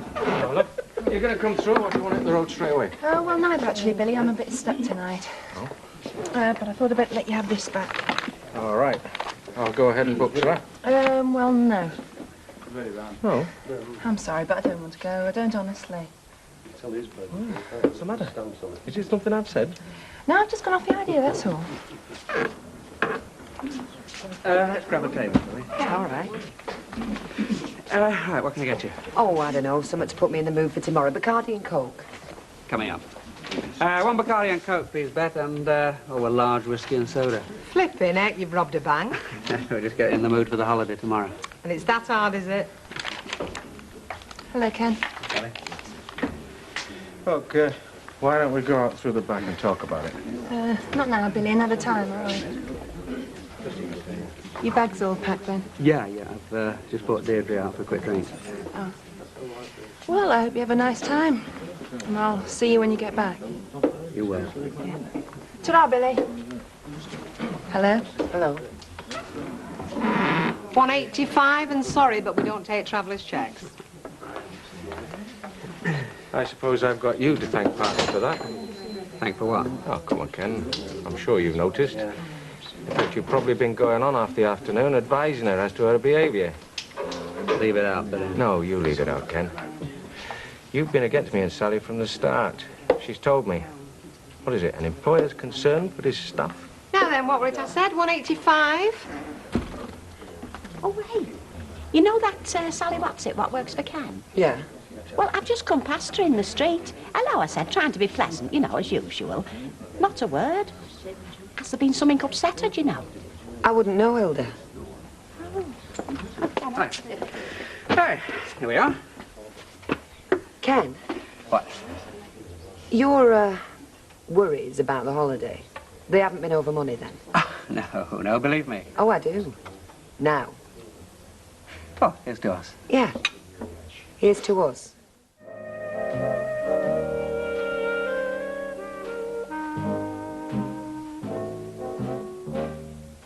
Oh, my goodness me.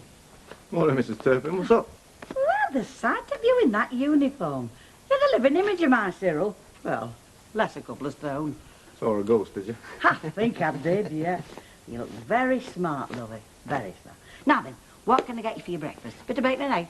A slice of toast will do me. OK, love. Oh, and I've been meaning to say, in case you've been wondering, I'm very well settled here, Mrs. Turpin. Oh, that's good. It's a nice little room, isn't it? Just a ticket. Very restful. In fact, the whole house is very restful. Doesn't have to be, you know. I mean, if you're keeping quiet for me, I mean, I could put up with a bit of noise. No, you come and go as you please. Have a couple of pals in. I dare say I will one of these days. I'm happy with the telly and a few cans for the time being. Yes, well, you've got a lot on your mind just now, haven't you, lovey? Oh, that used to be my Gordon's room, the one you're in. That's my son. He's down in London now. You don't like beer, then, if they can live down there? Drinks wine, I think. He would do. Beer's like flat tires are down there. You don't use his room no more, then? Oh, not very often. He comes up to see me when he can, but not much of a letter writer either. Mate, you're mad, eh? Kid's not writing. Make you feel a bit forgotten. I'm in the same boat myself. My two haven't written to me for 5 months since me and the missus split up. Oh, it's not the same boat at all, lovey. I mean, when there's a separation, well, it's very hard for everybody. You just got to learn to be a bit patient. It's tough on the one who's left on his Todd, though, isn't it? Yes, I suppose it is, lovey. Look, I'm sick of hearing about your damn-bellied wall. Every day you're on at me. Look, Ivy, I'm a one-man operation. But it was last Tuesday we asked you, Bill. I'll do it as soon as I can fit it in, I promise you. It is bad, though, Dad. Well said, love. I bet it's not but more than 5 minutes of a job anyway. I've got to knock the wall down to take the belly out of it, tack up, stack the bricks, clean them, and then rebuild it. But this is an emergency, Bill. Ah, Brian's been getting on at me. Gail's been getting on at me. I tell you what, we heard it creaking in wind last night. It only wants one big gust and down it'll come. 1/2 ton of rubble and who knows who's going to be stood underneath it. I mean, Dad. Yeah. Have a nice day, deserter. It could be our little Nicky. It could be Barlow's girl. Look, Ivy, I'll do it as soon as I can, all right? Well, I hope it falls on you, then. Oh, look, you made me late now. Oh, shut up. I'm going to be late. I was here first. You used the one in the bathroom. There's a big crack down in there where you dropped and Dad nutted it. He said you cracked it when you smiled in it. Well, I'll crack you in a minute. Come on, shift. Why do you have to be so awkward, eh? You know I don't want to make my face up. I never saw no polyfiller, did I? I beg your pardon? What is all the argy-bargy? It's me and our Terry, isn't it? Rushing to get to work to make money to get you and your filth and idleness. You might be. Well, go about it quietly, will you? You're disrupting my concentration. Oh, aye. Concentrating on what, eh? Racing form. I am preparing myself psychologically for my terrible ordeal. Social claim, part 2, the visit. I knew it wouldn't be worthwhile. Worthwhile? That is my sole financial source for a future you're talking about. It's not, you know. We're having no scrounging parasites living here. Hey, it's better him scrounging off the state than it is scrounging off us, you know. Look, belt up, you. Forget about the claims. Get out there and get yourself a job. Job? Think I'm Superman? Super slob. Oh, very humorous, Vera. There are 4 million of us out there, you know. 4 million? Sat there in the pyjamas and stubble. Oh, what an horrible thought. There are nice, loving parents. 4 million out of work, I mean, doesn't that figure seem to suggest to you that there is a slight shortage of jobs? I mean, is it right, Vera, kicking a fella when he's down, eh? Yeah, well, if you weren't kicked, you'd stay down, you, and gladly. You're happy, you, lounging about, doing notes. Give all I my flaming like a shot. What's about them flaming claims? Well, why don't you show a little bit of sympathy then, eh? What? I mean, here's me, facing a future bereaved of all hope. Yeah. Life in the flaming bus lane. Yeah, and whose fault's that, eh? Yours. You lost that flaming job, you, being a drunken flaming louse. That is very cruel, Vera. Yes, but very true. And now you're planning to spend all your time and energy fiddling DHSS? I don't want to fiddle anybody. I just want to procure my rightful whack. That's all. Well, whatever. Look, it won't do, Jack. You want to get out there and get yourself a job, because if you do, I'll go out and get you one. Right? And I will. Flaming hope.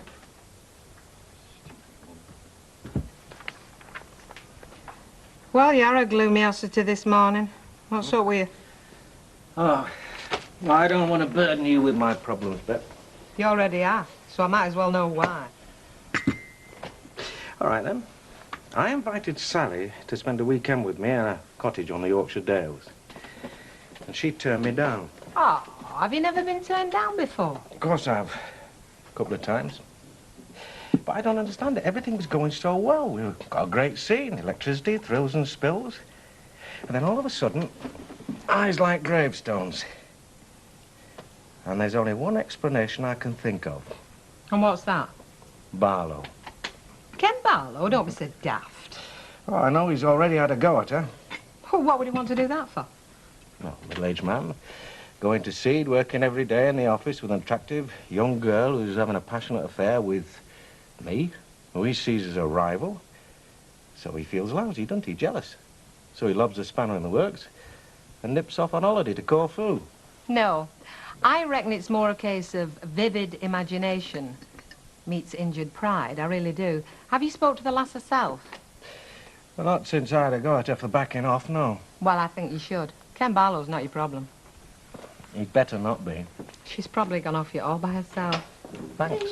Betsy, love, you're like a breath of fresh air. Ah, I did know. It makes all the difference having somebody to chat to over breakfast. Betty's got a new lodger, Billy. Oh, that's why she's late, is it? He get very involved, though, you know. He was separated recently, you see. Was he? Yeah, and he was saying, I wish he'd had a letter from his kids, but just after he'd gone to work this morning, what do you think happened? A letter come? Yeah. Big flipping deal. Right, come on, let's have the pair of you. I just hope it's from his daughter. What's up with laughing, boy? Been dumped by that Sally. Good for her. Bad for us, though. Are we going to open this place this morning, or what? See what you mean.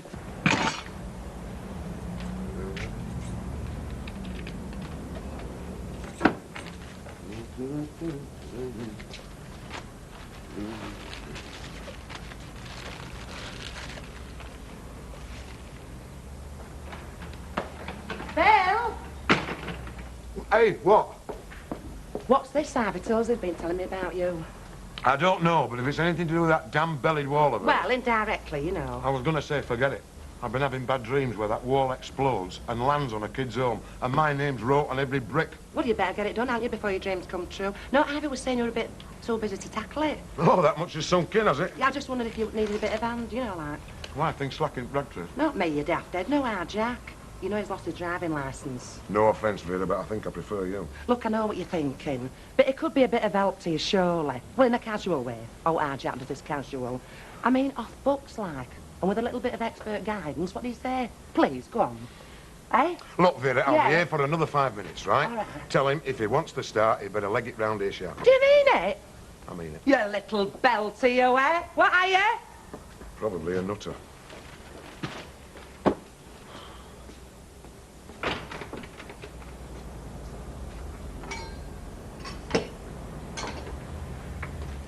Hey, Bill. Now listen, mate, about this back wall. It'll be done by tea time, Brian. Will it? Yeah, I've took on extra stuff. Oh, great. Well, fancy a pint instead. Pint? What have I got time for pints? Sal? Billy. I missed you. So what's with the long, meaningful silence? Look, I'm sorry, all right? I'm sorry I got so ratty. It's completely up to you what you do or don't do, okay? It's just that... Well, I was very disappointed. Look, why don't you come round for lunch? I can't talk now. There's people tramping in and out of grub all the time. Look, just come round, will you, please? Great. I'll catch up with you later. Right, bye. Oh, Betty. Yeah? How's the grub going? Oh, fast. Speak now, forever hold your peace, love. All right, I'll have 2 of your soups and 2 cheese sandwiches and put them on one side for later, will you? Entertaining, are we? Little lady's seen the error of her ways. What a tragedy. You'd moan and all if you had a job like mine. You've done for the day now, 1:30. I'm here till 11:30 some nights. So what? I can't have a decent night out for worrying about getting up. 6 o'clock I start. I can't have a night out because I'm here. Oh, you know what I mean. I'm up every day at the crack of dawn, out in all weathers, slopping about in stench and slime, amongst rotting vegetation, putrefying meat. And all I've got for company is a wagon load of bone-headed, grunting muscle men. Come to think of it, perhaps me and you could do a swap. It's not funny. It's really getting me down, especially when you've got a brain to see the futility of it all. Good money on the bins, though. Money isn't everything, Fred. Of course it is. Can't buy your love, though, can it, Curly? Perfect, Cap. Not real love, Fred. You get a big limo, dolly bird, and a view of the ocean, don't you? What did I say, Jack? You will that, Fred. Money has been the downfall of Western civilization. I'm serious. What is civilization compared to a night on the town with a pocket full of fivers? I'm out of my depth here. Me too, love. Talking of money, Jacko. How's your claim of the social going? Very smooth, Fred, very smooth. Get me visit over, and then it's just a matter of sitting back, waiting for the gyros, whizzing through the letterbox. Getting a visit, then, are you? Yeah, well, I told them the facts, like, so then now they're coming round to verify them. The facts? The true facts? All right, all true facts. Not necessarily applicable to me, but all true facts just the same. Oh, no. You got me going, then. I thought you were going a bit soft in the head. Right, swig that down and then leg it round to Webster's Yard pronto. You what? I told you, get another job, didn't I? You're his new casual labourer. Hey, you daft. What about me claim? Cash in hand, pea brain, come on, move. Look, get over. I can't jeopardise a long-term lucrative claim for the promise of a couple of afternoons on the lump, can I, Fred? Definitely not. Never mind, Fred. Look at you walking a being dragged. Plus, they've got the snoopers, love. Yes, and I've got my snoopers and all. And if I find out that you haven't been, it'll be sick pay you're claiming, love, and an hospital visit you're expecting. Come on, get out.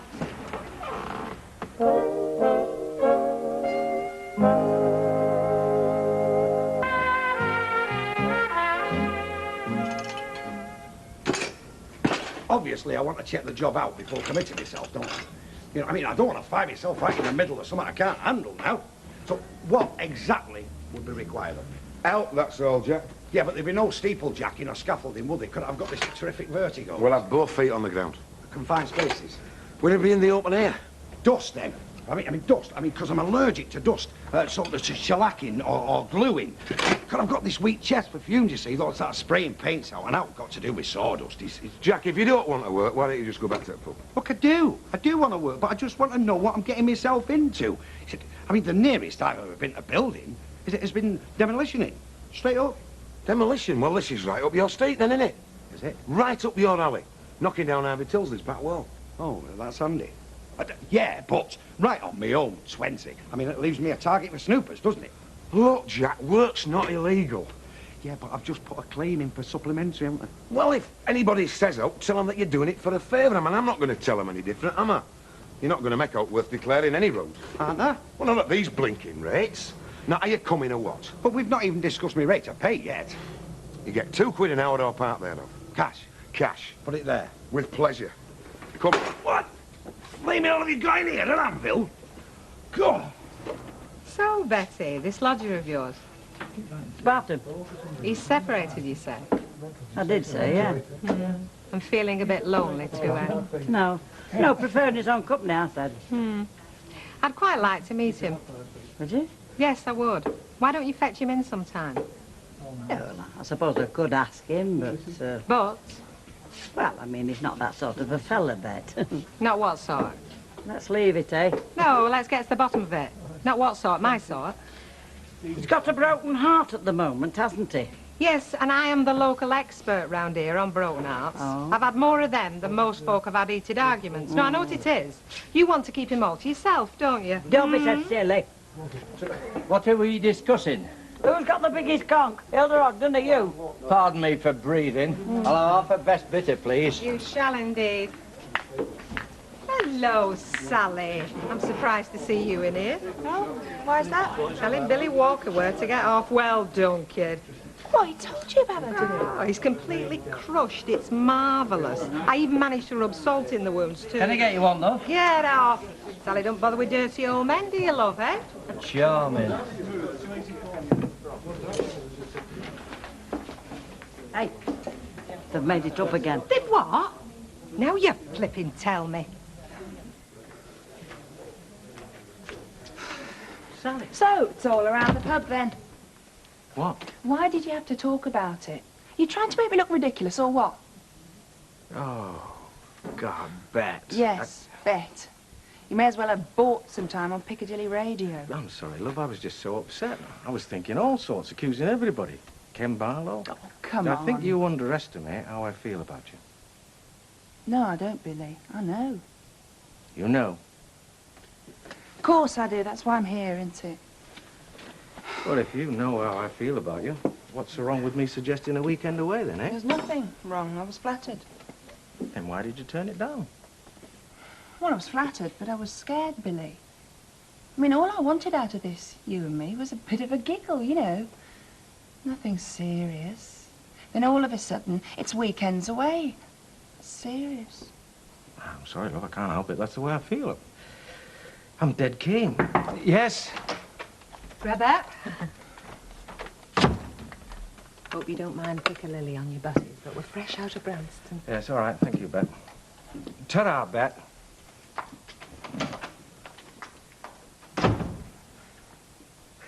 It was a bit of a giggle for me and all at first, but now I'm dead keen. Well, I'm sorry, Billy, but for me it's different. Well, I realise that you're younger.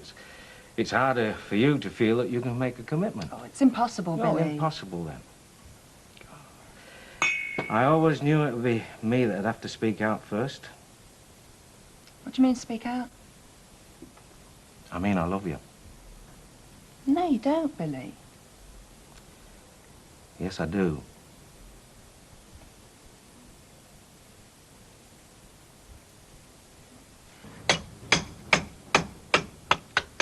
Right then. That's that. Hey, fantastic. I am jiggered. No, right then, meaning me. We've only just got to your bit. Oh, you're joking. I've got no strength left, honest. Of course you have. All I want you to do is clean the bricks up, right? Oh, soap and water job. No, brick hammer job. Right. Chip off all the old sand and cement like that, right? All of it? Every last whisker. Well, I suppose you're getting the last half hour down at the Rovers now, are you? Don't talk wet. I've got a roofing job to get going down in Victoria Street. I'll see you later, right? For the easy bit. For the skill bit. Skill bit. Ow! The sodding toes.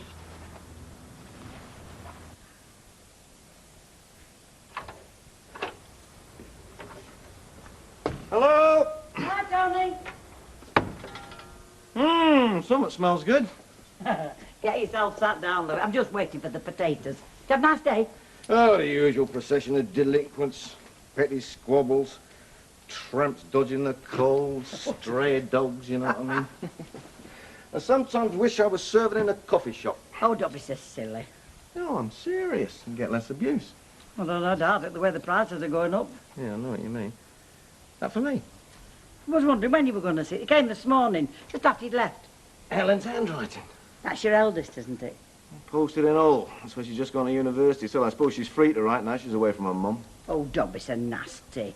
It'll be all about her new friends and imagines. Demands for extra money to spend in college bar, I shouldn't wonder. Oh, come on, admit it. You're thrilled to pieces. Yeah, all right. Go on, I'll go and get your tea.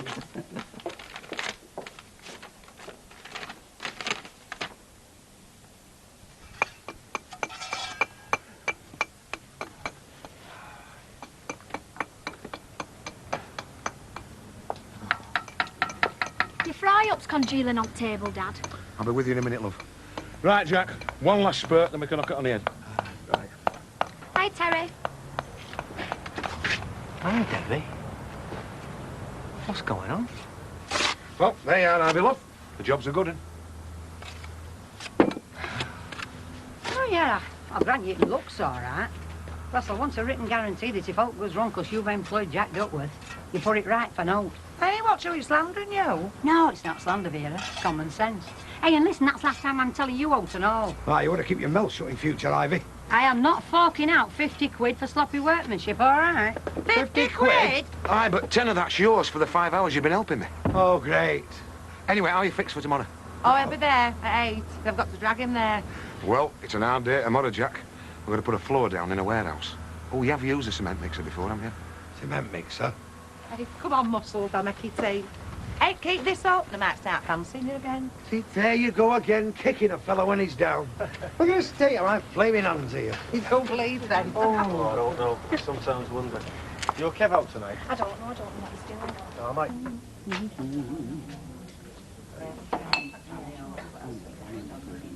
Yeah, you're right. So where is he then, the mysterious Sergeant Cunliffe?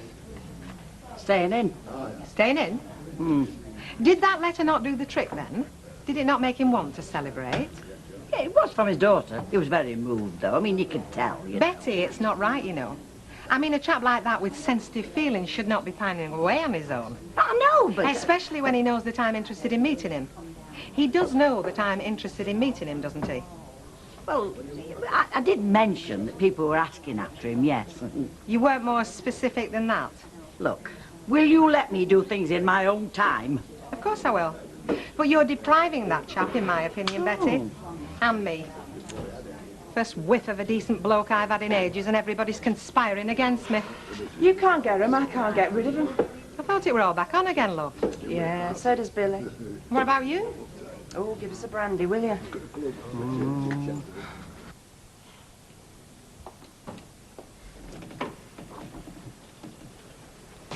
Where's he put them blasted keys? What's up with your dad? He's allergic to work, innit? A couple of hours in a basket case. Actually, my mum's hoping he's dead. That way she can claim the insurance. What a flipping egg. Is it my visit? Visit? The HSS visit. He's got it on the brain. What are you after, you flaming nuisance? Your car keys. Brian's taking us to the gym, and I want to hire your car. Here's 3 quid. All right. Come on, Curly. Hey. Oh, wait. When you get back, park it a couple of streets away, eh? You what? Because I want it out of the road. Flipping heck, Dad. The whole point of me taking a car is so I don't have to walk. It's gozzing it down out there. No, he's right. It'll mess up his claim if he shows the slightest sign of wealth. What? Wealth? That thing? It's rolling destitution. Yeah, but they see things different, don't they? I mean, me and you, we'd look round here and we'd know you're stony. But them, they'd see the carpet, a big telly, a fancy bar, they'd think you're the Gettys. Aye. You see, they've got dead suspicious minds. You got me thinking now, Curly lad. I'm glad to be of help. I mean, because that'd have to go. And that'd have to go. Yeah, and so will we. Yeah. Come on. Hey, that'd have to go. That'll have to go. Come on. You're right, Curly lad. Hey, that'd have to go.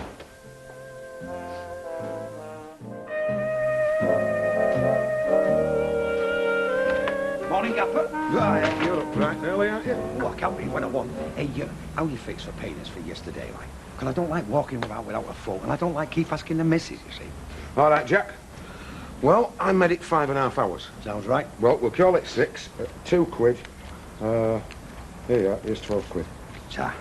Oh, by the way, is any chance to give me a hand this afternoon up on that Napier stage job? Of course I can. What are we put on this earth for but to help each other, eh? Are you doing out with your van this morning, like? Why? Well, I could do with the lend of it. But you haven't got a licence anymore, Jack. Yeah, but I'm not going to take it far. You're dead right, you're not. You're not taking it anywhere. Oh, come on, Bill. Look, I don't even want to move it. I just want to put some stuff in it, like. Look, if you park it in front of our house and then lend its key. Forget it, Jack.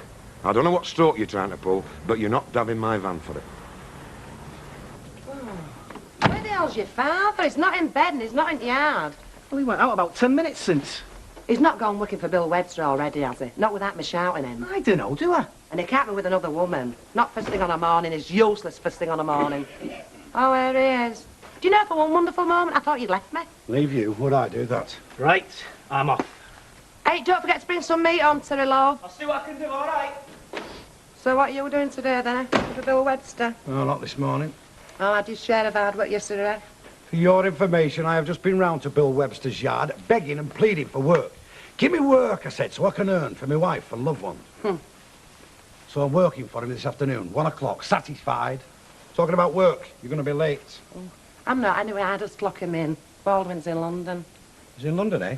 When you get over there, lovey, will you give Fat Fred, I'll tell him I want to word with him. What about? Well, just never mind, just tell him, eh? Lee, What? you're a grand lass on quiet. The answer's no. If you think I'm lending you any money, you can forget it. Why do you always get me wrong? Why do you always think the worst? I was going to treat you to a pie and a drink in the Rovers this dinner, but I can't because I'm working for Bill Webster. Bully for you. So, there we are, my treasure. You can treat yourself. What's this? The forgery, what, Is that a forgery? Look, what are you up to, eh? Look, I just wanted to treat you, that's all. I mean, I didn't want you to come home to a cold, empty house this dinner. But if you don't want it... I never said that, did I? Ta-ra. Don't forget to tell Fat Fred, eh? Right, I'm off to work then. OK. What time are you going today? Oh, not love. Oh, no, it's your day off, isn't it? Anyway, help yourself to whatever you want, because you know where everything is. There's a bit of boiled ham in the fridge if you want to make yourself a sandwich this dinner. Right. Here, What? I'll give you a lift. Save your legs. Oh, no, it's all right, lovely. No, it's a lovely morning. I feel like a bit of a walk. Yeah, I'll tell you what, I'll walk with you. If that's all right with you. Of course it is. I feel like stretching my legs. Not everybody likes walking with a copper, you know. Ma Cyril used to say that, you know, love. No, it's all right with me, love. I've got a clear conscience. Come on.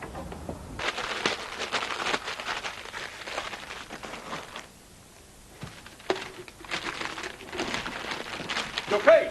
In here. Where the flaming hell have you been? You took your time, didn't you? I can't just drop everything and come running here. I've got a job to do. Some of us are still in gainful employment, you know. Right, I'm not. That's why I want you here. Well, what's the crack? What's going on? Look, I might be getting a visitor from the DHSS anytime. One of their snoopers, you know. So I want to give him the impression I'm really on the floor, like. Well, there's no problem, is there, mate? Just act your natural self and leave this dump as it was. Oh, come on, Fred. This is serious. Just temporary, like. I want to get some of the good stuff out of sight. Good stuff? What good stuff? I mean, like me telly and me cocktail bar, stuff like that. Look, they're right Scrooges, these fellas. If he sees I've got a few things, he's got to reckon I'm rolling in it, innit? Well, maybe you're right there. There's no maybe about it, mate. You've got to lay it on the line for these fellas. Otherwise, he's try and do without an entitlement, like. Suppose you're right.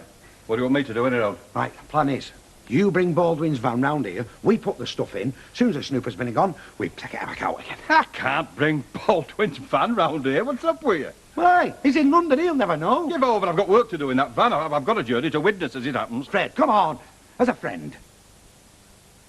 Well, as a friend, what's in it for me? Oh, come on, Fred, lad. I mean, who helped you out when Walker was trying to give you the push, eh? You did. You nearly got me the push. Yeah, but I never charged you for it. Put my hands up, Jack. Can't do it, mate. Sorry. More than my job's worth, pal. I'll see you. Ta-ra. I thought you were a friend of mine. All right, a fiver.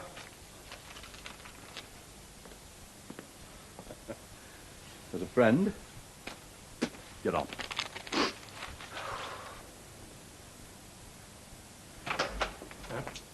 Pot of tea just brewed if you fancy a cup. Oh, yeah, Tom. Hey, you were out early this morning, were you? I wanted to nip into town. Here, Bet, you're a woman. Thank you for noticing. It's all I ask. Take a shufty at that and tell me what you reckon. Oh, Billy. You shouldn't have, but thank you. It's not for you, you barn pot. It's for Sally. What do you reckon? It's lovely. It's proper gold, isn't it? Of course. It's not 9 carat. Think she'll like it? Of course she will. Who wouldn't? You must be keen. Yes, I am, as a matter of fact. And that is strictly between me and you. Well, she's far too young for you. You know that, don't you? She can't be more than, what, about 25? I can manage quite easily, as it happens. Well, I can see how a bloke of your age would be a bit chuffed to pull a young bird like her. There's more to it than that, Bet. You are serious, aren't you? Yes, I am. I think we make a great team, in spite of the fact that Ken Barlow keeps trying to put her against me. Ken? What should he want to do that for? Why do you think? He's jealous. He fancies it himself. Oh, give over. He never looks to anybody apart from Deirdre. They're rock solid, them two. That's what you think. And what makes you think I'm wrong? If I were to tell you, it would turn your hair back to its proper colour. Now, come on, Billy. You can't go dropping heavy hints like that about Ken. Morning. Morning, love. Morning, Betty. Tea in the pot? Oh, darling. I had a police escort to work this morning. Tony walked down with me. Is that your lodger, is Yeah. it? Why didn't you fetch him in for a minute? It's time we got sight of this new lodger of yours. And I bet he's dying to meet me, isn't he? Is he, heck? Oh, don't give me that. You're saving me up for him, aren't you? Like a human Christmas present.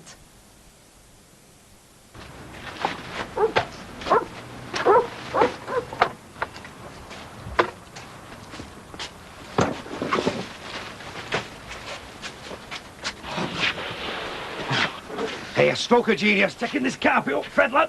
It's made the place look like an Oxfam advert. Hang on, I'll just have to put this down a bit. Right. Are you flitting? How are you, Eck? Oh. Well, if you're on your way to tip, would you mind taking some rubbish for us? I've got some more magazines. Flipping tip? We're not wanting a tip. Oh, sorry. I saw you were shifting rubbish. Thought that's where you must be going. Too flimming cheeky, that kid. She won't be if she were mine. Look, Jacko, what we're doing scrambling up this ginnel with this gear, why don't I just bring the van round the front of the house? Oh, great. That'll look well, won't it, eh? Us taking the gear out when the Gestapo come. All right. Look, the less folks see of us, the better. And that includes Vera. So don't go shouting your mouth off, eh? Blimey, Jack, don't tell me your Vera don't know about this, lark. Over the years, Fred, I have found she's best kept like a mushroom. In the dark, with the odd bucket of muck thrown over her. Now, come on. Let's get this flaming gear. Take it steady, you know. What? What's the legs? Lift your hand up. Hands up! Me, what's my feet?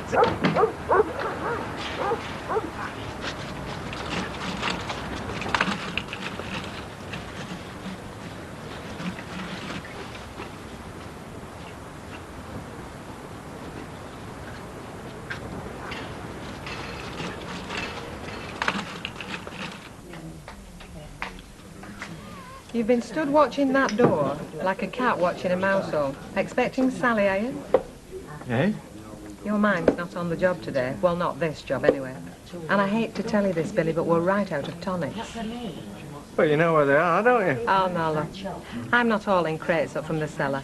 You go. If she comes in, I'll keep her talking till you come up again. Who? Dear God, it's like talking to yourself. Thank you. Then I'll. Oh, it's a boring game, darts, isn't it? I mean, compared to squash. Yeah, there is one good thing about darts, though, isn't there? You can play it in a pub, and that's got to be a big plus, that has.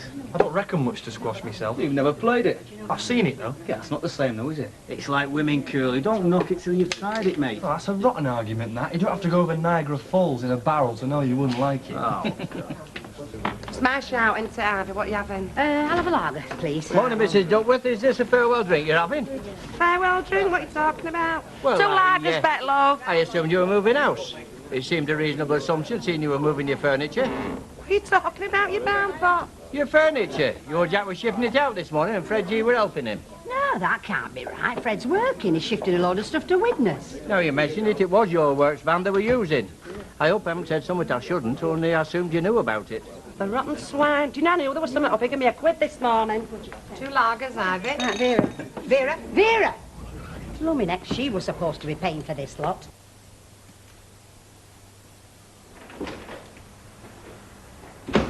Jack? What's all this then? What have you been doing? Where's my furniture? Where's my telly? Look, hang on, You Pete. flogged it, haven't you? You flogged it, you're out the swine. Leave it, Alice, like flogged it. Look, it's all okay. This is just camouflage, this. I'm waiting for a bloke from the DHSS coming. What for? Checking up on me, assessing me before me giving me benefit. So I'm trying to give him the right impression, aren't I? What do you mean? Well, I don't want to look too flipping well off. Now, look, don't you worry. All your stuff is safe in Baldwin's van. Now, as soon as the snooper's been and gone, we'll bring it all back in. Yeah, very clever, isn't it? Yeah, well, I won't be on the door when they give brains out, love. Well, you should have told me, Jack. I mean, I could have had a heart attack walking in here, couldn't I? I mean, why didn't you tell me? Because I didn't want you worrying, love. I mean, that's the man's job, isn't it? Worrying how he's going to provide for his family. Right, now, what I want you to do... Look, get out the back, that'll be him. But I don't want him seeing you. Well, why can't he see me? Because if he finds out you're bringing a wage in, bang goes me claim, you dumbbell. Right, go, quick, quick.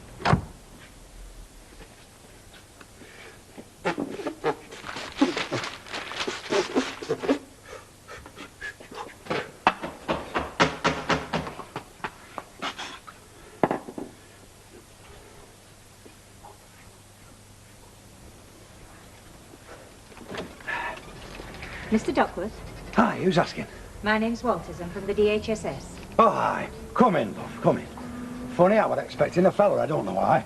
Well, he claims supplementary benefit. That's why I'm here. I did. There's no need to apologise. I mean, I know you've got to check up, like, but we don't want a load of scroungers breeding the country white now, do we? Now, come in, love, come in. Well, I'd say, make yourself comfortable, but as you can see, it's going to be a bit difficult. It's all had to go, you see, piece by piece. Have yourself a seat, love. And I bet you'd like a cup of tea, wouldn't you? I wouldn't say no. I'll put kettle on and make a brew while we've still got the gas on.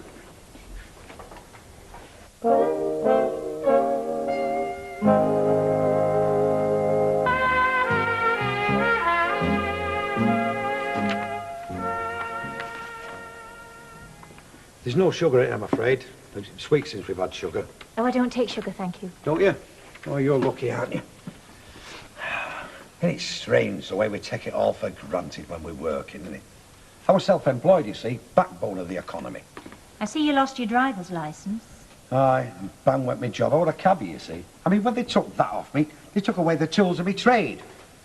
Should be a law against that, in my opinion. Now, I have to ask you about your income, Mr. Duckworth. What money you have coming in? Zero, lad. Nout. Zilch. I mean, we don't even get unemployment or self-employed, you know, but I had to pay me flipping stamp every week, didn't I? I suppose that money went towards keeping all the civil servants supping tea.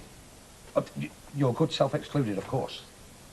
So you have no income at all coming in. What about other members of the family? You're married, I see. Don't talk to me about marriage, for better or for worse. Don't make me laugh. She was out of that back door like a dog out of trap one. And me lad. And what they didn't take with them, I had to flipping sell. It's been murder. Even the telly had to go. Do you have a television licence? I do. And nobody can say I've not this time, and I can show it if you want. I don't want to see it, Mr. Duckworth. I'm just pointing out to you that if you haven't got a TV, then you can get a rebate on it. No, that won't go far, will it? Anyway, there are no other wage earners in the household. That's right, nobody. Well, at least you've only got yourself to keep then, haven't you? Oh, no. This be old mother. Your mother? Aye. See, it wouldn't be so bad if it were only me, you see. But it's watching her going hungry. That's the better part of it. Well, is she in the house? No. She goes out a lot, you see, especially since the telly went. When will she be back? Well, it's hard to say. Quite honestly, between you and me, she's gone a bit, you know. Goes down the park a lot, feeding the ducks. And I might as well tell you, she goes down the council tip. Aye, the tip, scavenging. I mean, I've tried to have a word with her, but it's no use. That's what we've come down to now. Look, Percy, what I do with Baldwin's van, it's now to do with you. I'm trying to help you, aren't I? Back in Tarmy days, I used to know a sergeant who used to borrow CO's Jeep a lot when he wasn't looking. Running about all over the place he was. He got reduced to the ranks and 6 months glasshouse when it all came out. Percy, what I'm saying is what I do with Baldwin's van's none of your business, right? It's none of Baldwin's business, neither. Red lad. Cracked it. Work like a champ. Come on, we're going to unload the van now. What's the matter? You got something in your eye? Get up there, will you? Percy is twigged. He saw us loading up Baldwin's van. Oh, flaming Nora. He didn't want Mrs. a flaming tricking, does it? Look, you better buy him a pint. You buy him a pint, it's your stuff we're shifting. Well, please yourself. It's your job, innit? Listen, Fred, really cracked it. Snooper's gone. They only sent a woman. Bit of skirt, eh? So, you know me, I mean, the old charm. Bit of chat. And I'll tell you what else. If I'd have fancied I'd have cracked it. I'd have eaten out of my hand. Oh, get me a pint in, then, eh? Well, hang about. You're going to witness this afternoon, aren't you? So? So, learn by my mistakes, Fred, lad. Leave the ale alone. You're right in you, Ducky, when you want to be, aren't you? You're right smart, Alec, you. Aye, I suppose I could have conquered the world if I could have found 10 men with their own transport. Yeah, Here you are. I thought you were coming round the yard at 1 o'clock. I had some on. Well, come on, let's get going. I've got a lot of paving stamps to get on for that Napier Street job. Bill, I'm going to have to leave you to it, kid. I mean, if I work for you, it's going to jeopardise my claim, innit? You're messing me about, Jack. Oh, look, as As soon as I've sorted out the DHSS, then we can come to some arrangement, can't we? Not with me, you can't. I don't like being messed about. Soaked your chips there, all right, didn't you, Jacko? Oh, so what? Hey, come on, let's go and unload that van, lad. Come on. What are them two up to? Well, Duckworth's working some sort of fiddle on Social Security. Oh, yeah? And Fred's doing a bit of private enterprise with Mike Bowen's vehicle. Percy, is there out that goes on round here that you don't know about? Well, to be honest, I wouldn't know. Well, it's not the plug or the fuse, that's for definite. Thanks for having a look anyway, love. I'm no expert, mind. There's an electric shop on Barton Street. I know the bloke who runs it. I could get him to have a look at it for you.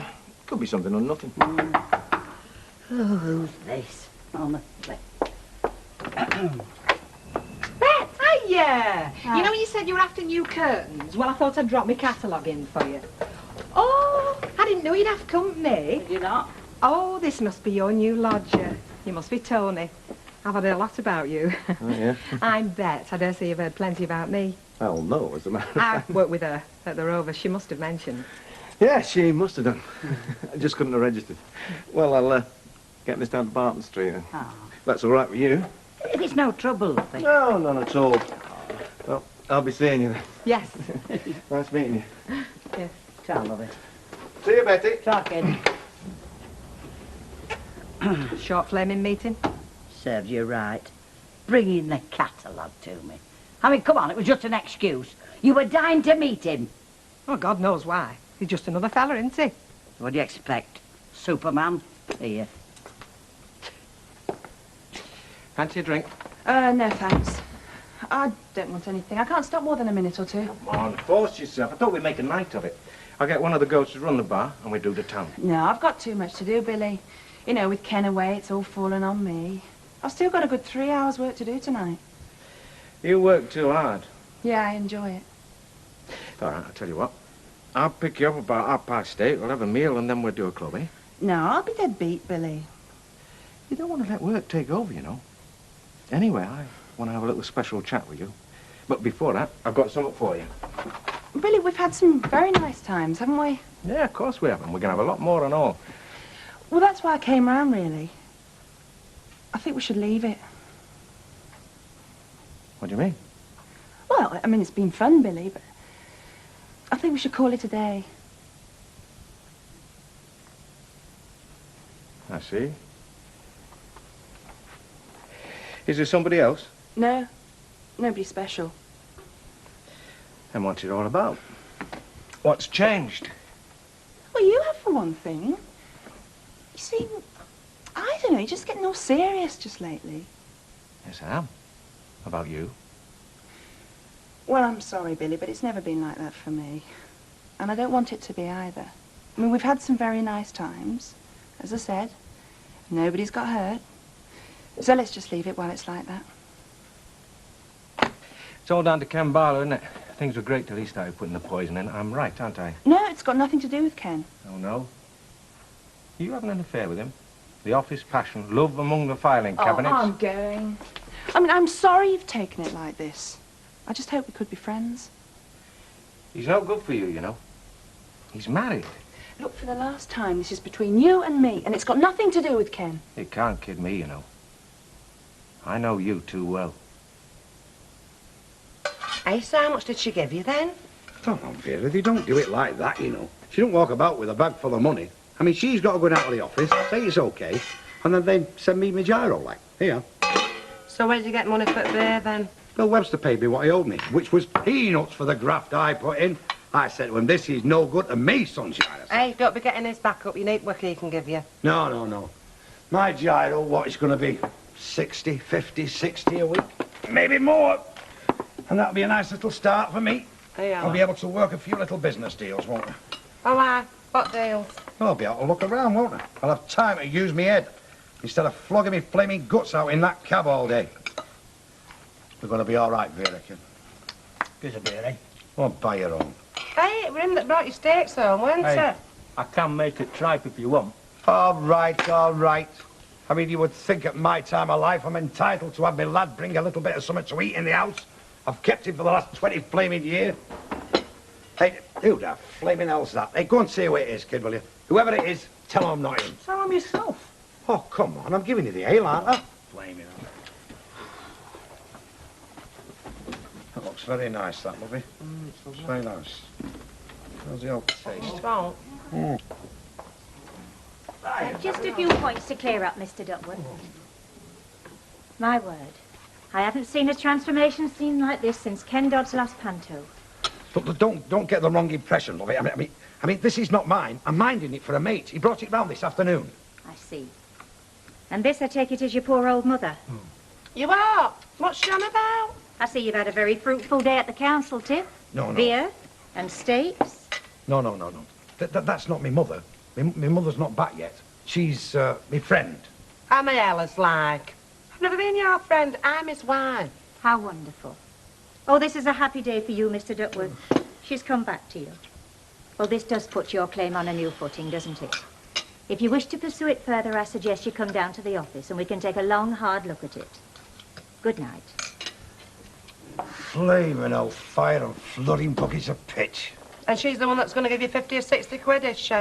She would have been if that Burke hadn't opened the door. It's you. You think you're clever, you, don't you? But you're useless. You can't even make a good job of being out floor, you. Ah, shut up. And I'll tell you what, don't pick me and after he's going to keep you. I'll tell you what you can do. You can go with your poor old mother down to the tip and flame him, I'll stay there.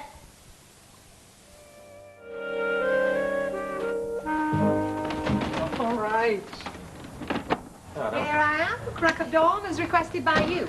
But I feel I must warn you, if you've got me here at this unearthly hour, to have your wicked way with me in an empty pub, your luck's right out. I've had a jar of pickled onions for my breakfast. Get off. Come here. Knock it off, will you?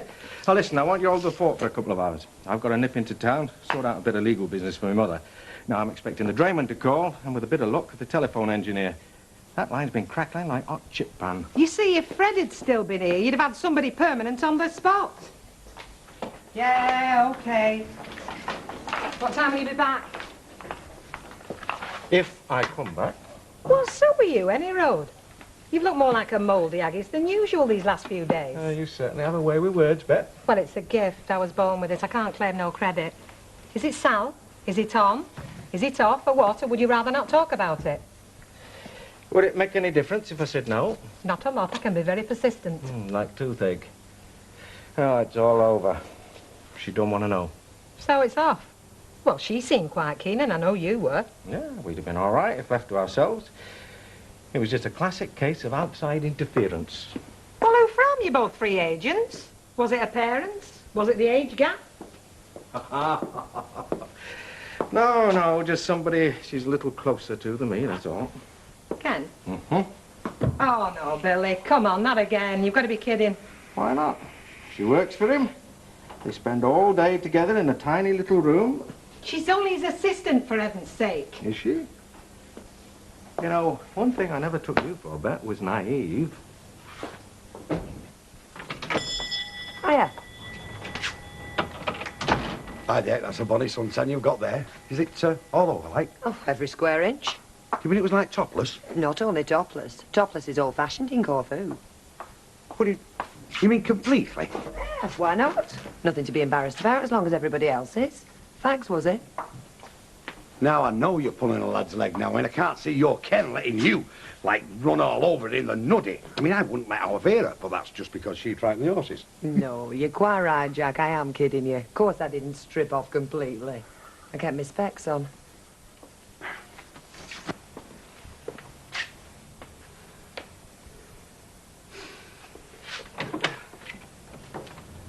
Morning. Oh, welcome back. Was it good?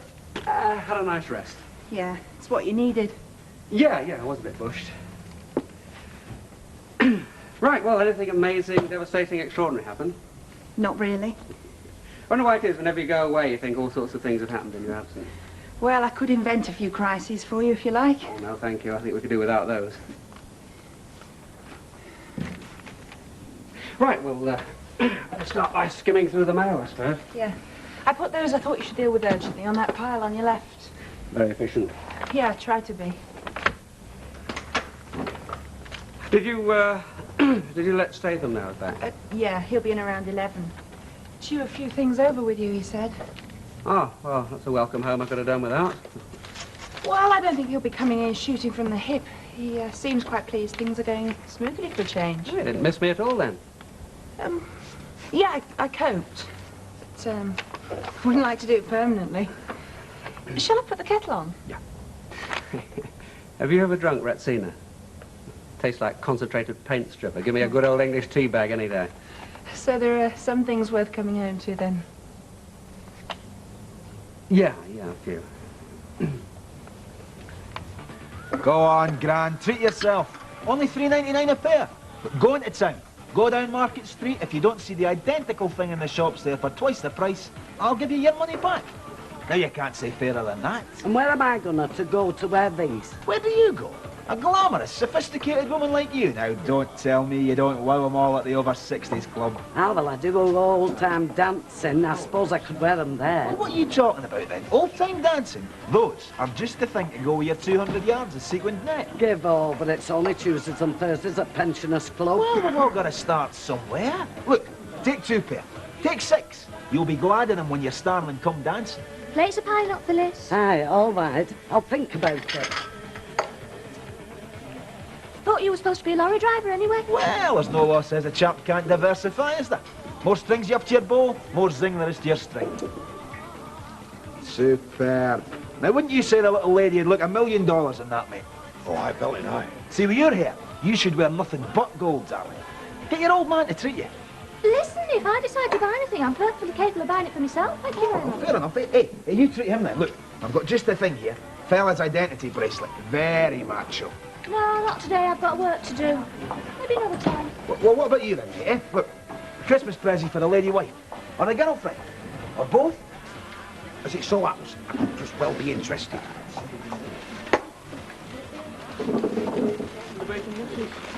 Hey, if them bacon butties are for Brian, make 'em ham. Hey, leave it out. You'll get me the flipping sack. Listen, he had bacon for his breakfast. He's not having fried stuff twice in one day. And Give over. Your brain's as fit as Dilly Thompson. yes, because I keep my eye on him. I see enough pot bellies in here without being married to one. And you've no problem flogging it. The girls queue up. And at the end of the day, it's all cash in your pocket. It's all real gold, is it, like? Well, it's 9-carat gold plated, next best thing. And who can tell the difference, eh? Listen, if you want to take some off my hands, believe me, mate, I'm doing you the favour. You've no overheads and an easy profit. Now, what more do you want? Sounds good. Here, give 'em me before I change my mind. Now, you see?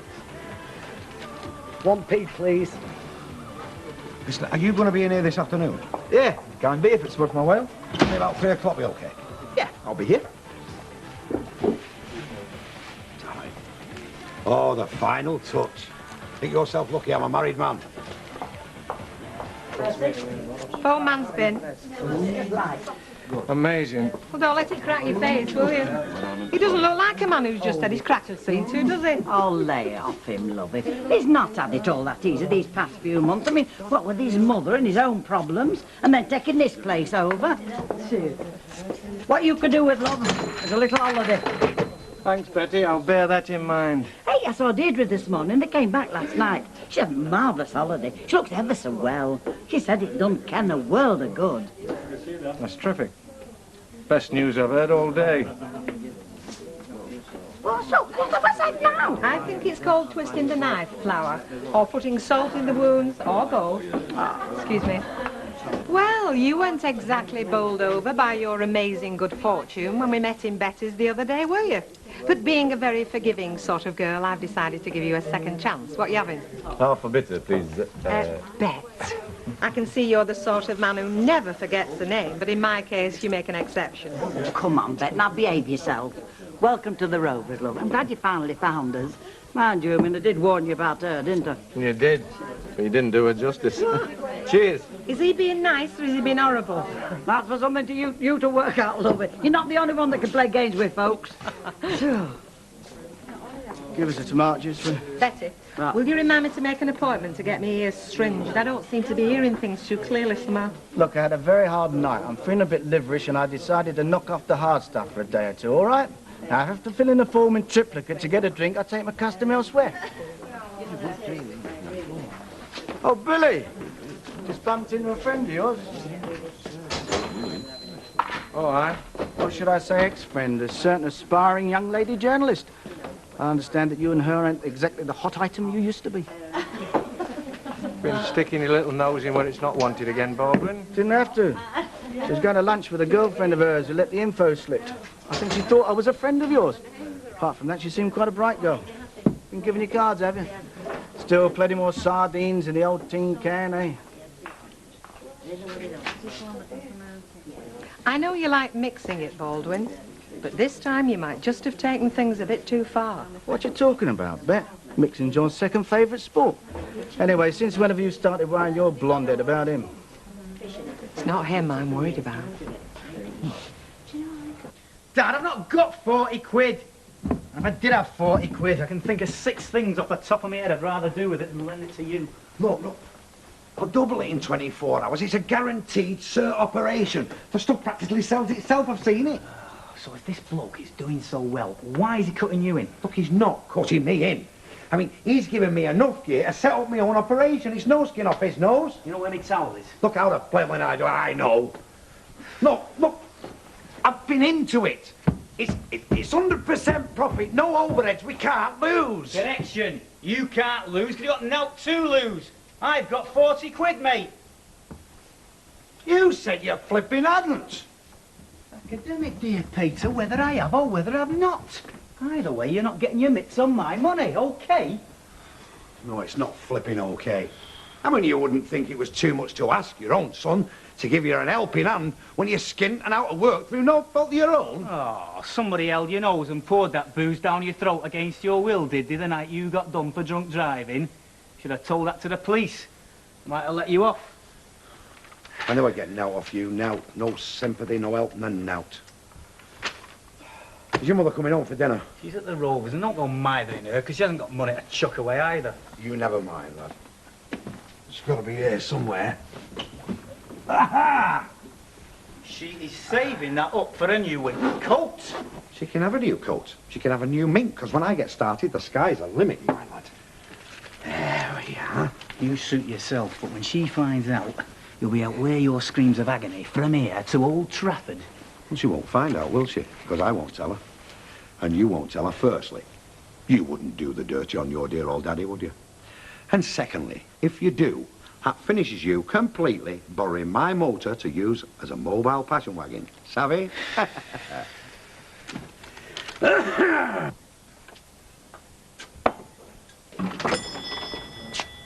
Hello. I heard you were back. Have a good time? Yes, thank you. Ken enjoy himself? Yes, he did, thanks. We both did. Listen, have you come in here to buy something, or do you just want a detailed account of the holiday? I mean, I've got some snaps at home if you're really interested. No, I'm glad you had a good time. Actually, things weren't quite so sunny back here on the old ranch. And I'm not talking about the weather. Oh? Oh, Sal and me have split up for starters. Oh, I'm sorry to hear that. Are you? Are you really, Deirdre? Could you honestly give a monkeys one way or the other? Look, Billy, if you've just come in here to pick a fight because you're feeling that road out, go and pick it somewhere else. I've got work to do. Oh, thanks for your sympathy and understanding. It's appreciated. I am sorry. Of course I am. Don't like to see anybody unhappy. Given the state you're in, I assume it was her decision. I mean, she must have had her reasons. She must have explained them to you. Well, not exactly. No, she didn't. For what she didn't say, well, it wasn't too difficult to read between the lines. Yeah, I think we might have made a go for it if I hadn't had a rival for her affections, a touch of the old eternal triangle. You'd think I was too wily an old bird to get caught up in that sort of lark, wouldn't you? Nobody's that clever. Anyway, I don't think it's any of my business. Oh, that's where you're wrong, darling. I think it's very much your business.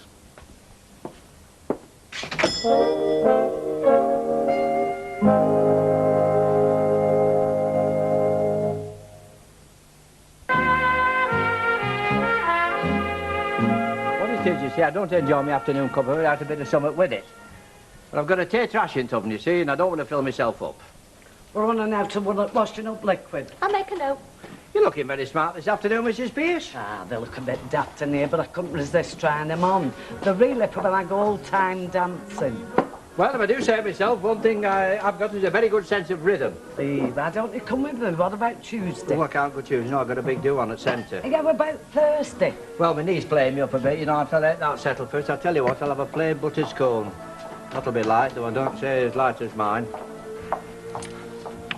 Narrow escape he had there. He's lonely.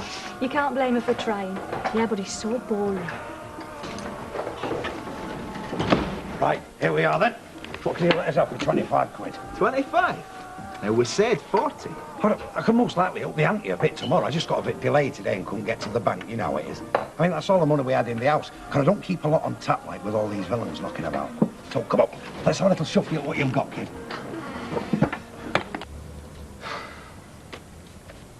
Oh, it's 4 o'clock. Yep. Shall I put the kettle on? Yeah, I usually have to ask. No. Yea, gods, Ken, we're acting like we don't even know one another. Shall I put the kettle on? Oh, is it raining outside? It's unreal. I'm sorry. No, it's as much my fault as yours. I've not known what to say either.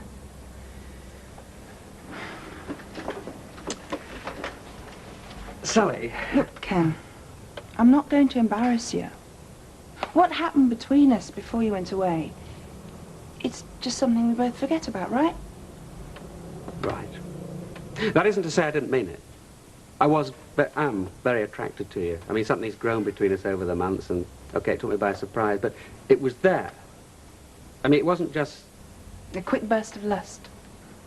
No, I didn't think it was. I know you better than that. Only, well, what I want to say is another time, another place. But as it is, you're a married man with a family, and that's the way it's going to stay. Don't worry, Ken, that's the way it should stay. I'm the last person who'd want to rock the boat for you. You're a very understanding girl, do you know that? Bill Walker doesn't seem to think so. Oh? Well, that's what I've been wanting to talk to you about. But you've been so flippin' unapproachable all day. I've finished with him. It's over. Well, can't be a hypocrite and say I'm sorry. I mean, you know how I felt about you and him from the word go. He's third-rate, he always was. He's nowhere near good enough for you. Well, I still don't agree with you on that. I mean, maybe I just saw a side to him that you didn't. But, well, there's still one problem.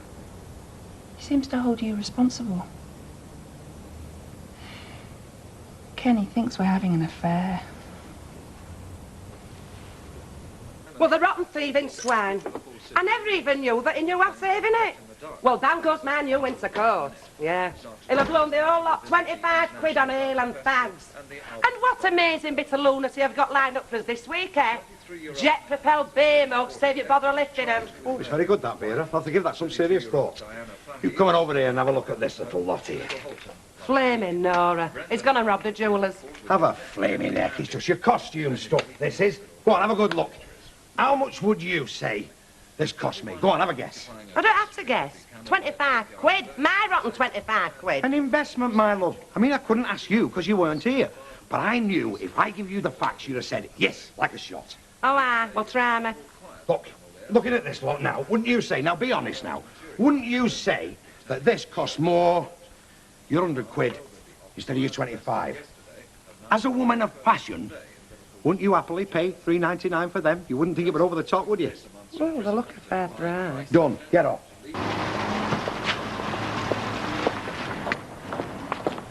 Morning, Scott. No, I think I prefer these when they've been trod on. But when I'm actually supping the wine, I try not to think about all them sweaty feet. Bet. Have you got a minute? Well, I'm quarter of an hour late now, love. Another minute won't make no difference. You're quite pally with Billy Walker, aren't you? Well, I wouldn't put it quite as strongly as that.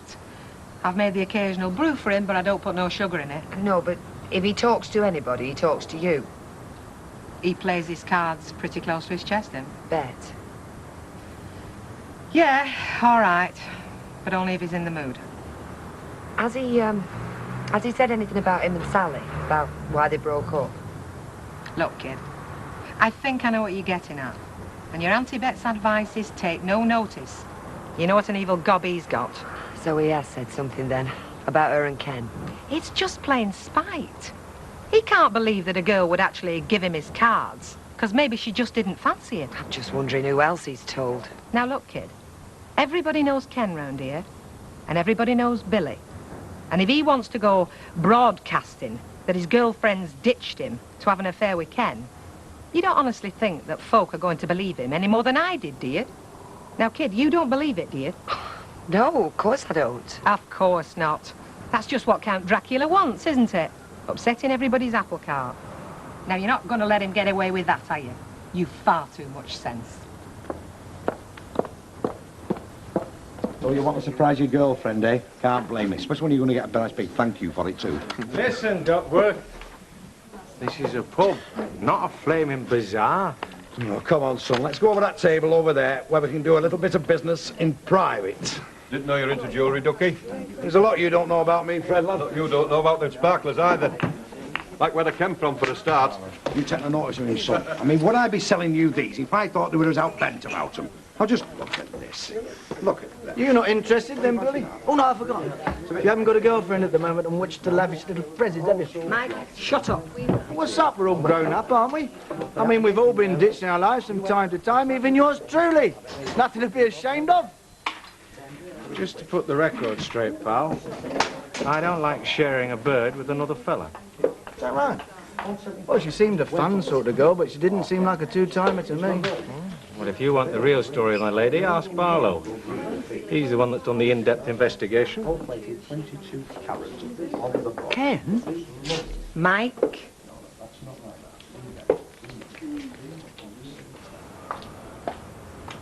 Hello. I was going to come straight from work, but Mr. Baldwin positively dragged me into the Rovers for a drink. I had no intention of going in. He can be very masterful at times. Deirdre? Oh, sorry, Emily, I was thinking. I don't think I'm here, really. Oh, I know the feeling. You're in a kind of limbo. I've got you a present. I'll bring it round later on. Oh, you shouldn't have. It's nothing much. There was only the usual tourist junk there. Anyway, Tracy helped me choose it, so if you ate it, blame her. Oh, I'm sure I shan't. Oh, don't you look well. Well, you both do. Deirdre's coming round tonight to tell me all about it. Oh, well, it wasn't exactly action-packed adventure, but we enjoyed ourselves, didn't we, love? Yeah. Well, I'll see you after tea then. And don't forget to bring your snaps. Bye. Bye.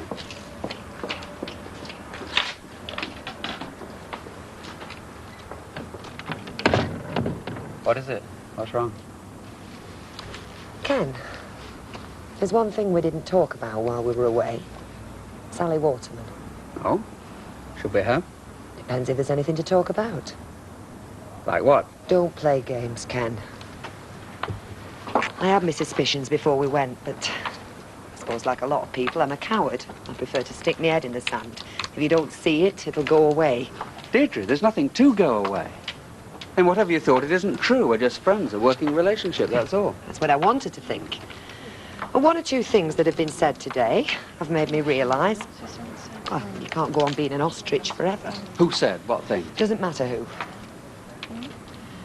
But quite a lot of people round here seem to think that you and Miss Waterman are having an affair.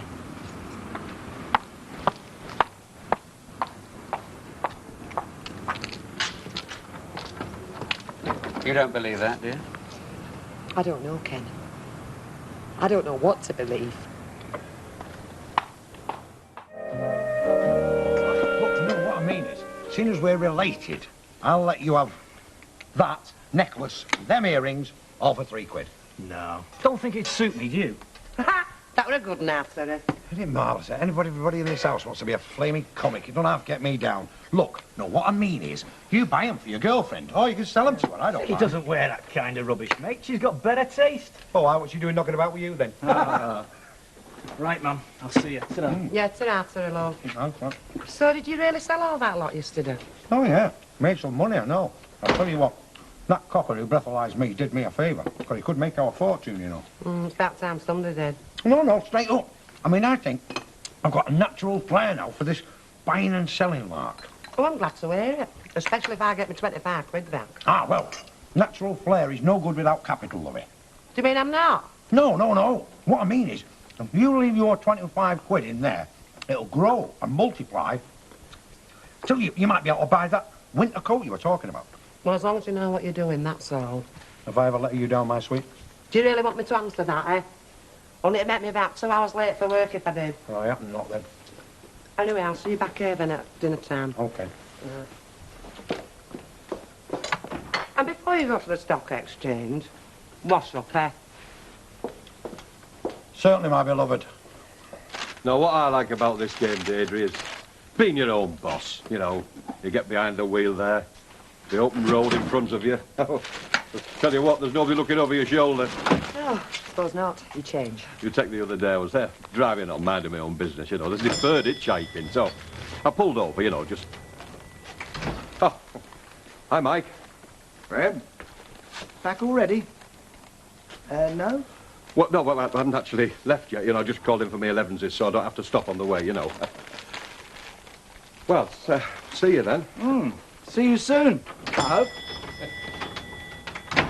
And how are you? Oh, I'm all right. Good. Give us a packet of my cigars, will you, love?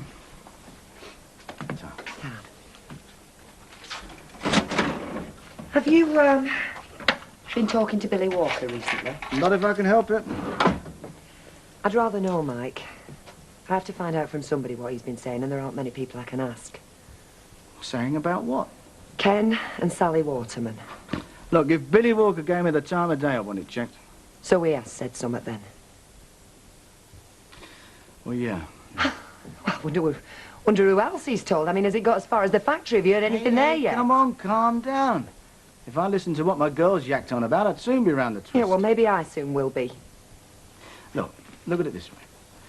You've got 2 people working in that newspaper office, right? Now, I can't say anything about Ken because I'm not qualified, but what I can tell you about Sally is, well, she's a very attractive girl.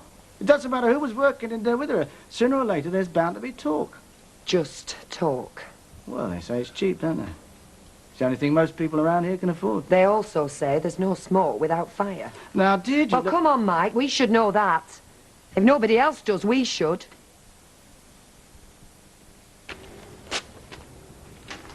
Right, well, I think I'll chase up that vandalism thing and I'll grab some lunch somewhere. Well, I have to go out, so I could meet you, if you like.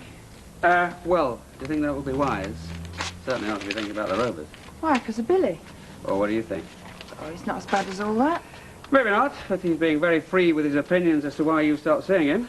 Yeah, he's saying it's because of you. So Deirdre tells me. Deirdre? Look, don't worry. It's just one of those things that we've got to sit out. It'll all blow over. Well, hang on a minute. Does Deirdre think there's something going on? No. Well, I'll make sure that she knows that there isn't. And if necessary, I'll make sure that Billy Walker knows as well. Now, all I mean now is let's not add fuel to the flames if we can help it. I knew he was annoyed when I finished with him, but I never thought he'd say out like that. Yeah, well, it's all my fault when you get down to it, so my problem. I'll see you later. Yeah.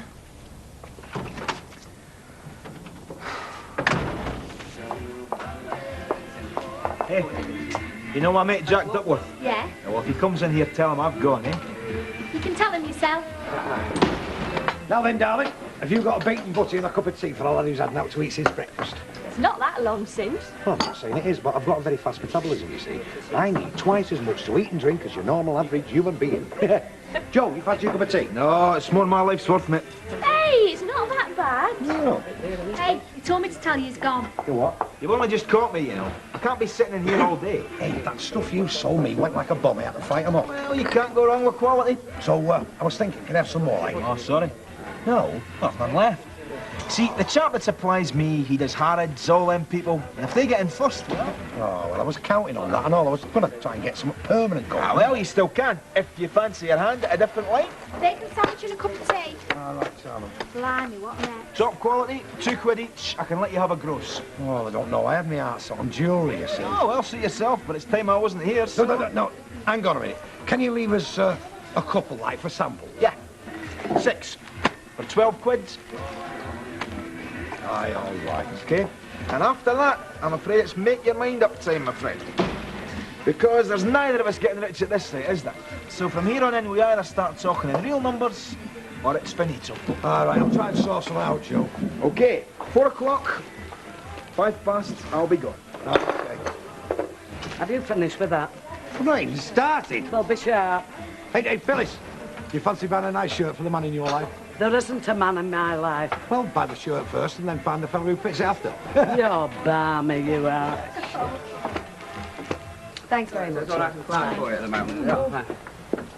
Oh, that's happened. We're nice and busy. It's one thing you can rely on with motors. They're always breaking down. Well, you better go first then. 2 corned beef pancakes, please. Right.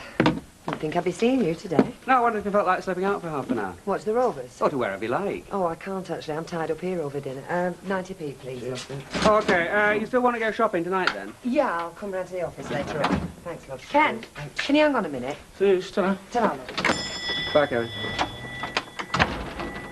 I don't know whether you've heard anything, but I'm beginning to get the impression that there's only one topic of conversation round here, and I don't need to tell you what that is. Who have you been talking to? Well, does it matter? Deirdre, please. Who? Well, Mike Baldwin was... Baldwin? He's been talking to you about me and Sally? Well, yes, but... Baldwin, of all people? Ken, I asked him. I had to. Did you? Yes. And from what he said, it looks as if Billy Walker's been going round telling people that the reason he gave up with Sally was because of you. But he's lying. Well, whether he's lying or You know, not... whether or not he's lying. There's nothing been happening between me and Sally. Okay. And she finished with him. Well, whatever. But what does that matter if enough people think otherwise? I mean, what are you going to do? Put an advert in your newspaper to tell them?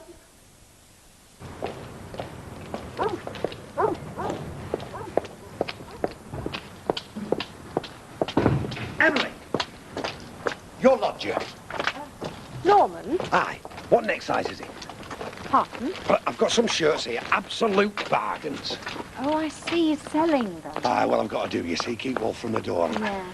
Hello, Ken. You got used to being back yet? You might say that, yes. Look, a fiver apiece, 2 for £9.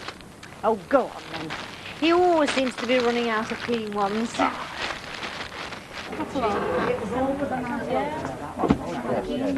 Is Billy Walker anywhere about that? Oh, I'm sorry, love. You've just missed him. He's gone to see the brewery about something or other. Right, well, have a half a bitter anyway. Okay. You get a lot of that these days. Absentee landlords leaving staff to run things while they're gadding about. Yeah. And then when they're here, they're usually out wrong side at bar. Right, before you say out, I'm warning you. I've only got 4 left, so no fighting over them. What are you on about? What I am on about, Percy, is these best quality British-made shirts. Stand up. Thank you. Yeah. This says made in Hong Kong here. Well, it's British territory. Let's not turn our back on them after all the times he stood by us. Oh, no, no. So what's he working today, then? Tony? Oh, 6 till 2. So when you go home this after, he'll have finished, will he? Yeah, you might have. Any particular reason you're asking me for? I just don't want him getting lonely. Stuck in your house, polishing his handcuffs. I'll tell you what, get him to give you a lift in tonight, and then he can be depressed in here with the rest of us instead of at home all by himself. I think he's quite capable of making his own plans, Louis. I mean, quite frankly, if you've got any ideas in his direction, I think you're wasting your time. Wasting your time completely. No pint here, love. You do get me wrong, Betty. It's only his welfare I'm thinking about. A pint. Aye. Do you fancy a shirt? Depends who's inside it, love. Does that suit me, do you think? Oh, it does, Percy. It matches the colour of your eyes. All right, bye. Bye, Ken. Hey, don't forget your shirt. No, thank you. Oh, hey, Ken, do you want me to tell Billy Walker that you're asking after him? No, I'd rather you didn't, Betty. I'll meet up with him soon enough. Okay. Bye, lovey.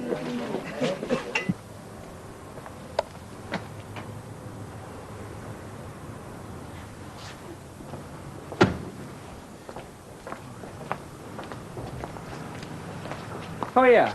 Oh, yeah, what? I believe you were talking to my wife earlier. Well, it's a bit difficult not to if you want serving. Telling her some nasty stories you got from Billy Walker. I've no need to tell her anything. She's heard them all before. Yeah, well, I'm telling you, if you're hoping there's something for you and helping to ruin my marriage, Get lost. just keep your nose out, right? Listen, mate, what you do inside or outside your marriage doesn't interest me. And as by helping you to ruin it, you don't need any help. You seem to be managing that all right by yourself.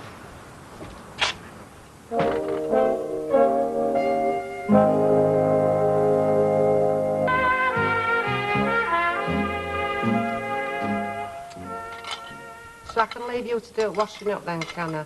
I mean, you've not much else to do, have you? What about him for a change? Me? I'm a guest down here. Best my life. What, are you coming? Hey, no, it'll be about 5 minutes. You go and clock him in, lovey. No chance. Look, Baldwin watches me like orchid. It won't surprise me if I don't find him hiding at clock one day. Anyway, I'm going. All right, lovey, right. Something you don't want your missus to know about, is it? Just have a look at these, Fred. Give over, Jacko. I wouldn't buy as much of a cufflink off you so you can cut all your fancy sales stock before you get started. Look, I don't want to sell you anything, Fred. No, do what Eckers like. I want you to come in with me. In where? Look, I've been down on the market this morning, see about a stall. A £5 a day, right? So? So, if we can buy, say, 50 of these at £2 each, sell them at a £5, split the profit 50-50. Jacko, I've got a job to do. I can't go stand in the market, can I? You don't have to do. I'll do all the graft. And we go 50-50? Yeah. Just for the use of the van, like? Ah, well, and a bit of capital. And what? 75 quid. 75 quid? Oh, come on, Fred. Don't you be trying to tell me that a man like you can't raise a measly 75 quid. Now, don't you be telling me that, Fred, because I will not insult you by believing it. I'm not saying I haven't got 75 quid, no. No. Let's have a look. I mean, where do you get these tripe shirts from anyway, Jacko? Come on, Fred. You don't expect me to reveal sources, do you? I mean, that is valuable information. Private, confidential. Right up. You keep your secrets. I keep my 75 dicker. See you, mate. Fred, it's a mate of mine called Joe Schofield. If you want to meet him, he'll be in the cafe at 4 o'clock. Ta-ra.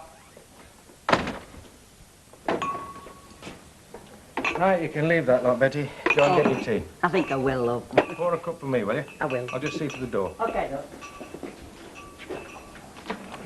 love. Has Ken been to see you? No, but I've not been back all that long. Well, thank God for that. Why?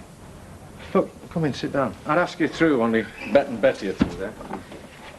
Because you were going to knock your block off, that's why. Was he now? And don't pretend you don't know the reason either. I'm not pretending anything. There's too much pretending going on around here without me joining You it. mean by Ken? I mean, I had what I thought was a serious relationship going with an employee of your old man's. The next thing I know, I'm being given the elbow. Because she wants a serious relationship, all right, only not with me. Tea up, and there's only one biscuit each. Ah. Oh. Sorry. There's no rush. We'll save the biscuit.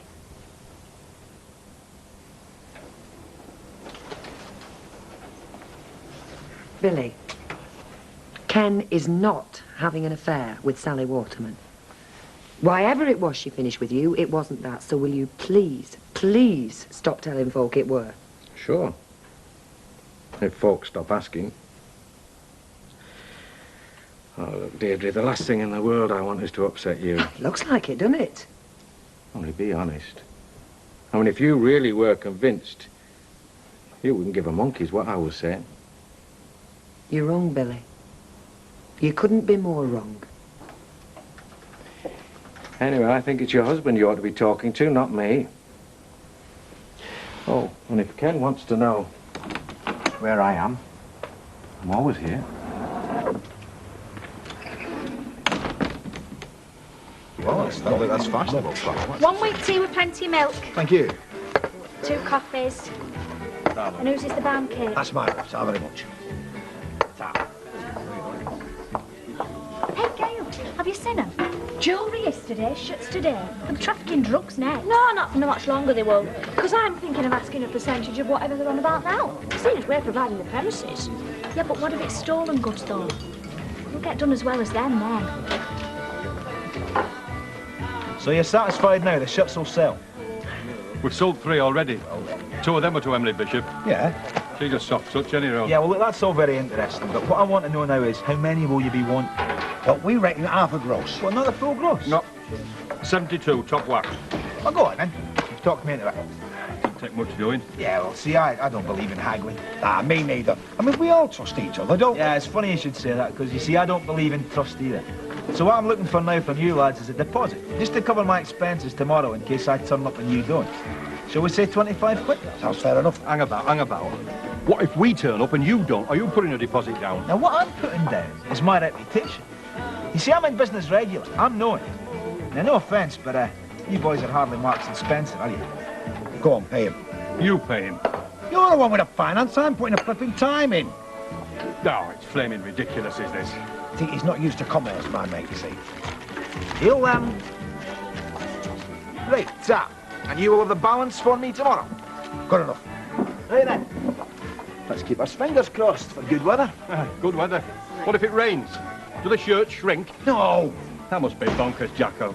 Letting you get me into this, I must be stark staring mad. Well, I'm off now, then. Don't work too hard. Oh, that's the least of my worries. Is it? Well, let me guess what your other worries are. What Billy Walker might have said, what other folk might be saying, or what Deirdre might have heard. Oh, yeah, if you want to spell it out. No, no. Only I'm glad I'm not adding to your worries, Ken. Because quite honestly, you don't seem to have given a thought about me. How all this must be affecting me. Well, of course I have. You see, it's not just you that people are talking about. They're talking about me as well. You don't have to be an expert in human nature to know how I'll come out of this. I'll be the flipping painted lady of Weatherfield, Oh, now, I will, come on. leading Billy up the garden path and then out to wreck your marriage. They'll have me on one of them ducking stools they use for witches before all this is over. Well, nobody will say a word against you in my hearing, I can assure you of that. Oh, Ta, that's good of you. Only you ought to be careful, you know. You don't give the wrong impression. It might be safer for you if you join the rest of them in slagging me up. Sally. I'm sorry. You're right, I hadn't thought about what it must be like for you. I forgive you. Oh, look, I'm sorry. I shouldn't have gone on like that. No. You're right. No. I mean, I didn't exactly scream my head off when you come near me, did I? Look, Sally, you've got nothing to blame yourself for, and you know it. Well, I know what I haven't got. I haven't got much to lose, have I? Not compared with you. Now, I'll try not to diddle you, seeing as you're the fuzz. That was 60. 40 makes a pound.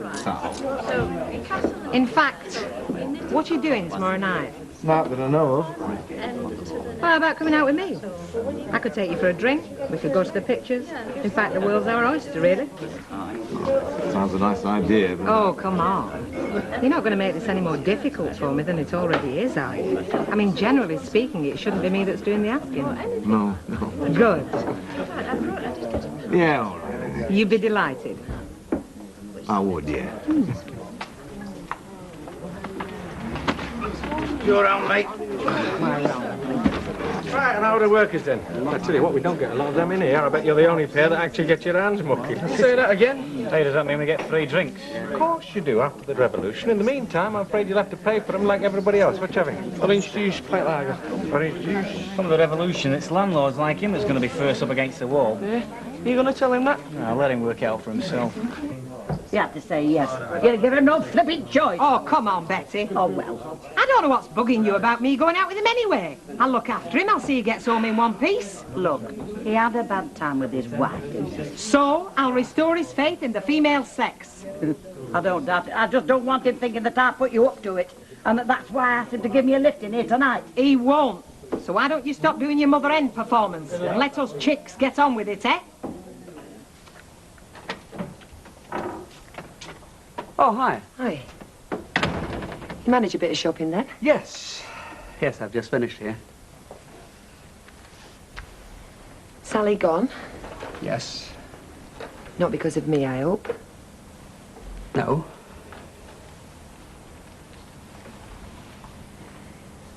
Ken, I'd rather know.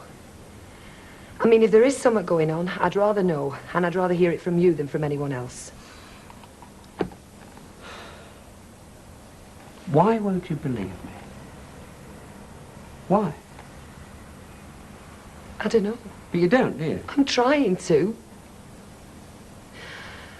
And it's... Well, because I lied to you, didn't I? When I had that affair with Mike Baldwin, I lied to you. Ah. So now? So now it's my turn, is it? I wouldn't blame you, Ken. I could understand. But I have to know.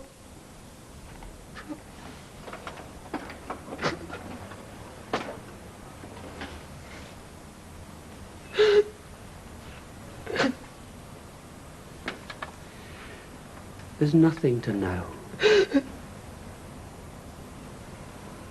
I mean, look, what it boils down to is this, isn't it? If I say, yes, I have been having an affair with Sally, then I'm telling the truth. You believe that. But if I say, no, I haven't, then I have to be lying. No. Well, then why won't you believe me?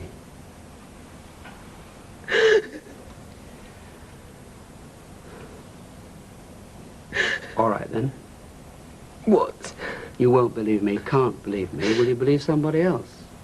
Who? Sally. Ask her, see what she says, and then see if you can believe that. Down, won't he? Come down to the market. What's he after his winter comms, aren't she? No, he's after getting a stall, isn't he? Trying to flog up these shirts. Him and the old lad here. By heck, I never thought old Jack would get bitten by a capitalist bug. Well, he's been bitten by every other kind now. Hey, listen, I'm all for it, I'll tell you. Get him outdoors, crack a dawn, well, might crack with milk. Come on, gas bags, get shifted. You'll have us all docked. Oh, don't panic, Fred. Don't panic. Even Baldwin's not to a minute, you know. And besides, it's down London ruining their days for a change. It's on the card, though, innit? It looks bad. Any road, you're all supposed to be communists. Why don't you duck me in? Couldn't find out heavy enough, could we? Are they Hong Kong shirts then, your shirts? I don't know, I'm waiting for my supplier to fetch them. How many are you open to shift? Got half a gross on order. Nah, if they're Hong Kong shirts, you're laughing. You can't beat this gear from Hong Kong. Maybe butching, I'll tell you. I had some Eiffel Towers once from Hong Kong. Did a bob. We get lines from Birmingham. Stamped. Made in Hong Kong. Thriving little factory, so I hear. Yes, love, what can I show you? All best quality stuff. Nothing Chinese, nothing fake. Straight from the sheep's back, that. Where's the shirts? You tell me. Look, this fella Schofield's a mate of yours, isn't he? If them shirts don't turn up, he's into my ribs for 25 notes. Oh, have a bit of faith, Fred. I've got the stall. Don't panic. I'll get the shirts. Panic? Who's panicking? I'm not panicking. I reckon I've been done, that's all.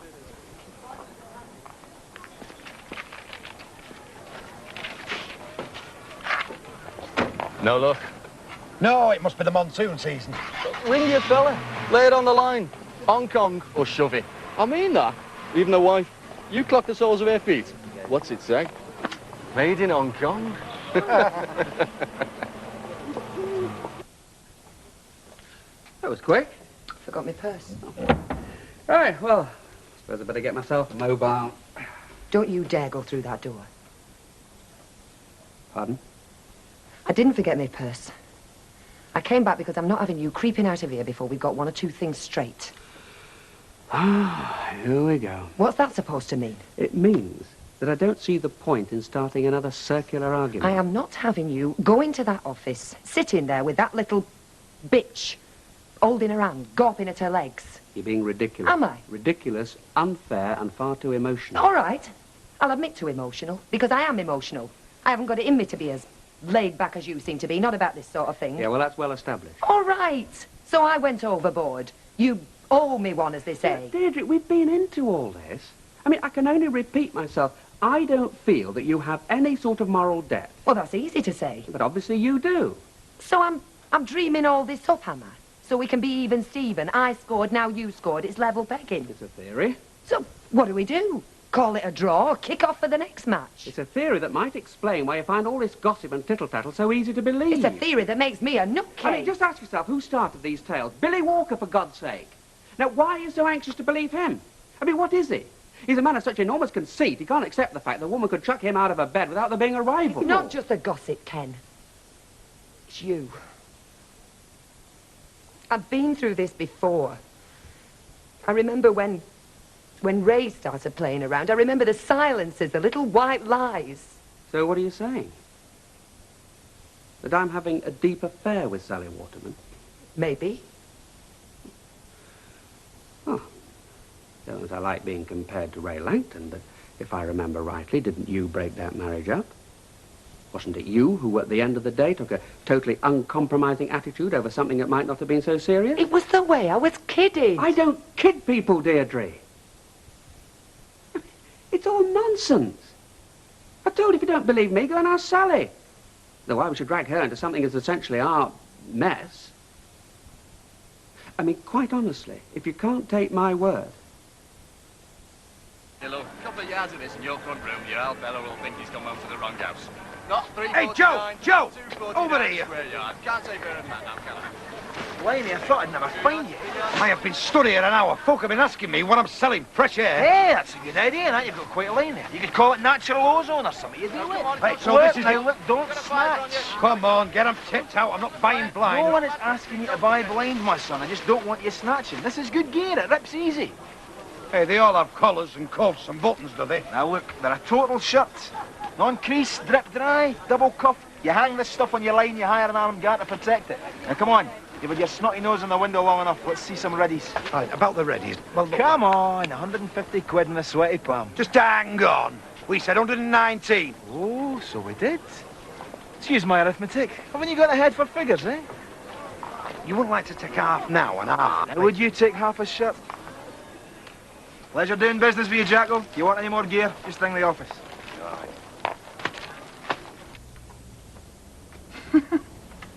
Oh, what's funny? Nothing. Well, I was just thinking, you know, of me being called Sally. And then I was thinking of Aunt Sally's and people throwing things, particularly mud. Look, Sally, do you mind? We did agree. Yes, I know. For the moment, let's drop the subject. Let's call it taboo. We have got important things to get on with. My feeling is that we, you and I, can cope with the situation. Certainly we can cope with the situation between us. Yes, I know, but it's not just you and I, is it? It's the whole of flipping Weatherfield. Oh, come on. Never mind, come on.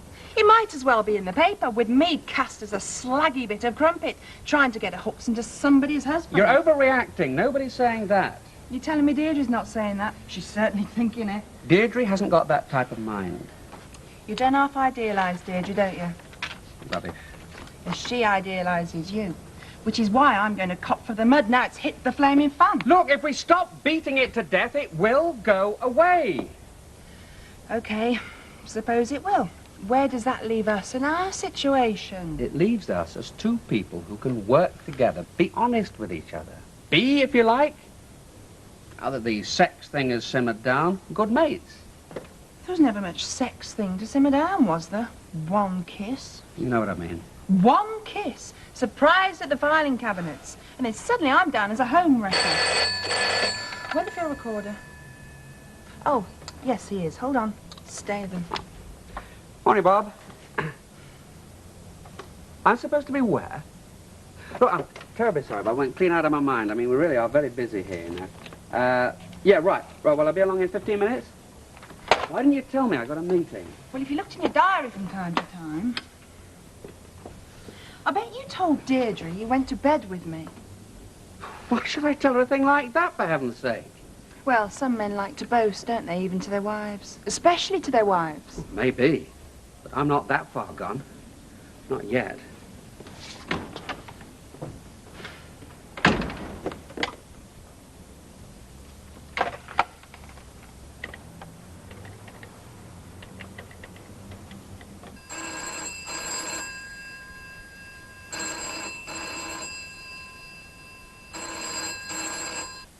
Just look at them pair. Flaming gobs never stop. Tittle tattle and tail carrying. I never see the satisfaction in it myself, do you? Not only women, though, is it, Billy? I mean, fellas can be just as bad. I mean, I have to hide. Some of the blokes you meet on building sites, once they start ear banging, you never get a tap done. Oh, where'd you hide? Well, in here, usually. Well, lovey, I mean, you're a mate of mine, so I'm not going to say you're man-mad. But you've certainly not wasted any time with Tony. Well, the bloke needs a tonic, Betty. You said so yourself. What am I if I'm not a tonic? When I said the tonic, I meant a weekend fishing or something. Do you think he might suggest it? I must get my rod and line out. Oh, now go easy on him. I mean, he has had a rough time. You behave yourself. Who's having a rough time? My lodger. Papa? Sergeant Cundliffe? Hey, you got a thing going with him, Bet? Well, he has been chasing me. I said to myself, why not? I mean, I know I'll get behind with my knitting. I don't know what sort of a time this Cundliffe's been having. Well, he's sort of separated from his wife. Well, he's certainly going to have a rough time tonight. Sally, Sally, right over alley. Who the heck's that?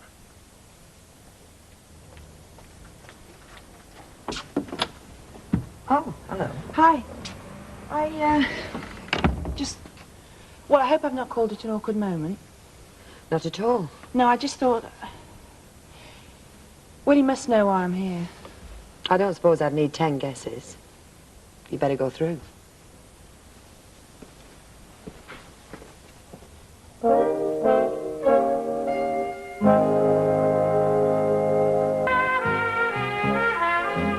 Look, I've worked in offices where I fancied people and they fancied me, so I know all the lines. Oh, Miss Robinson, could you start wearing your skirts a bit longer? Miss Robinson, we must fight this thing. Darling is bigger than both of us. Let's take the petty cash and clear off to Brazil. Brazil? Well, our petty cash be lucky if you made London. No, you have thought about it then. You've done your sums. No, that was a joke. I know it's a joke. It's all a joke, innit? Folk round here are splitting the sides. Look, if all I'm going to get is cracks and cliches... I'll tell you what you're not going to get, madam. And that's me on my knees begging. You are not going to get the satisfaction of coming round here all smug and doing the repentant femme fatale act. Telling the little woman you're letting him go because of the kids or something. You can stick that and no messing. For God's sake, what's Ken said? Oh, much the same load of nonsense as you're giving me. The, situation of the office. The tittle-tattle that's got things all out of proportion. The smoke without fire. The moon is blue and made of cream cheese. You think I went to bed with Ken, don't you? I don't find it all that hard to picture. Yeah, because of Billy Walker, I suppose. Well, let's face it, if you go with Billy Walker and let the old street know, you'd be at it in Marks and Sparks' window with Ken. No, all I ever did with Ken was kiss him. Or rather, he kissed me. I see. Well, at least it's an advance. Yes, it was an advance, but I rejected it. No, I mean an advance on Ken's version. Still, if you rejected it, then Ken, who is well known for his masculine pride... Well, maybe rejected is the wrong word. Yes, I'm sorry. It was Billy you rejected. Ken you spurned. No, what I mean is it brought things to a head. I'll bet it did. It resolved the situation. It meant we could discuss what had been building and come to terms with it sensibly. How very mature. Now, if you want to sell me the town hall clock, I'll make a check out immediately. You know, I really thought it was Billy Walker who was stirring all this. But I can see now he's got an accomplice. You. And what you're choosing to believe. Well, if you won't accept the truth, and you prefer to punish yourself with these stupid ideas, then that's your lookout. Now, these carpets are not your phone-backed rubbish. These are all cuts from stately homes. You go to India, the mysterious East, you find Maharajas have their stairs done in this. Believe me, Butchers, this shirt is a gift at a fiver. And isn't it amazing the way you favour Shirley MacLaine, eh? Look, 2 for £7.50. I'll come round to your house twice a week and press them for you. Now, what I meant was you favoured Shirley MacLaine's granny before she had a facelift, you old bat. This one, bedroom rug. Now, what do you think that costs, eh? 50 quid? Nah, 40 quid. How you doing, Jacko? £18. Well, you haven't sold any. Be not biting, Fred. You can't just hang about relying on your sex appeal. You've got to give the patter, Jacko. Listen to him. Just listen to him there. Listen to him give it out. 15 quid. 15 quid. This is yours in your bedroom for the rest of your life. Don't talk to me about that flaming two-faced twister. Jacko, you've got to give it out, haven't you? Not £10, not £8, not £6. Oh, Lads. you seem to know the drill. You have a go. Well, I can't, can I? I'm working. Oh, well, push off, you frightening folk. I don't know. It's money down the drain, is this, Jacko? I must be puddled.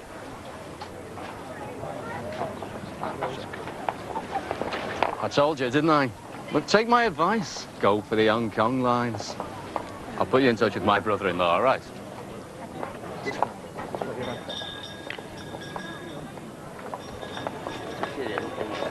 What are you doing there? If you're looking for a good shirt at a nice price, you have struck gold here, Captain, because every one of them are little gems. Yeah. Don't mind if I take one out to have a look? Well, I don't know. Well, the thing is, you see, if I like your stuff, I might just make you an offer for the whole lot. You're joking? No, straight up. I have a couple of gents outfitters, and, well, naturally, I'm always on the lookout for good lines. At reasonable prices, of course. Oh, and what name do you trade under? My own name, Tyler. Frank Tyler. Don't know any shops in this town by that name. Did I say they were in Weatherfield? No. I mean, I'd hardly be round here looking for lines, would I, if my shops were in Weatherfield? They're just that little bit further out, you see, where folk have to pay more. I know what you mean. I'm with you. OK for inspection, then, eh? Just to check they got both sleeves, right, you know. Oh, aye. I think you'll find they've got 2, plus a spare in the boot. Hiya. Hello, Audrey. have they all left home? Well, they have, yeah, finally. They couldn't take it. Whether it was the booze or the gambling or the new set of teeth. Oh, stop pulling my leg and give us a chip. You have, haven't you? You've got them all out working, you cheeky devil. While you sit at home waiting for unattached females to drift in. I wish you'd give over. I mean, look at them hands. Oh, very nice. Touch of pink nail polish, you'll have Liberace green with envy. I'll do it for you if you like. Fancy a brew, only that's stewed. I wouldn't mind. Scale upstairs. See, that working like you said. Running Jim's capping today. Running it, eh? Yeah. Full time. 3 figures a week. Now, Nick's at play school and now Mum's got Baldwin away, which means everything at the factory's in her hands like. Crikey, it's worse than Russia. George fetched you? No, he hasn't. Yeah. Something up? I had to give him the elbow. It was for keeps just a few weeks ago. Wedding bells. It's almost part of the family. Everybody's getting on fine. Yeah, well, that was George's little gift, wasn't it? Getting on fine with people. Especially young girls. You ask Gail.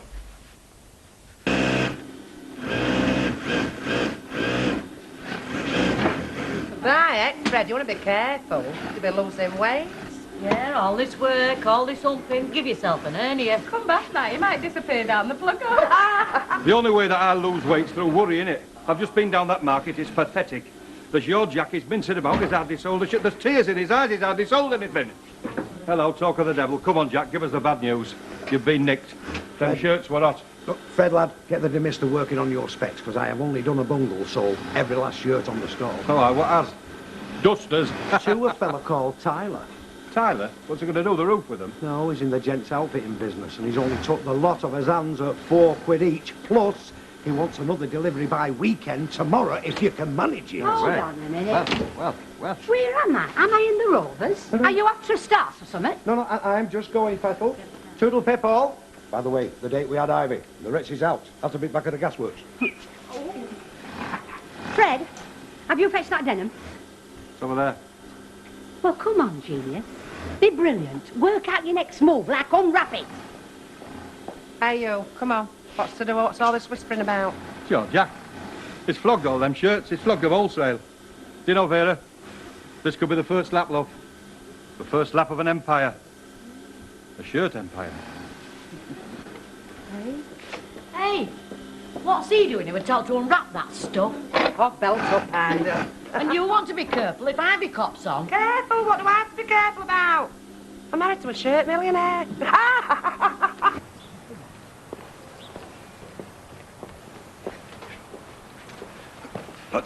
Mr. Tyler, what's the deal? Oh, nothing really, son. It just, I noticed your van down the market. I noticed it said Baldwin's Casuals, and I gathered he must be your supplier. Oh, not entirely. I mean, we have various sources, like...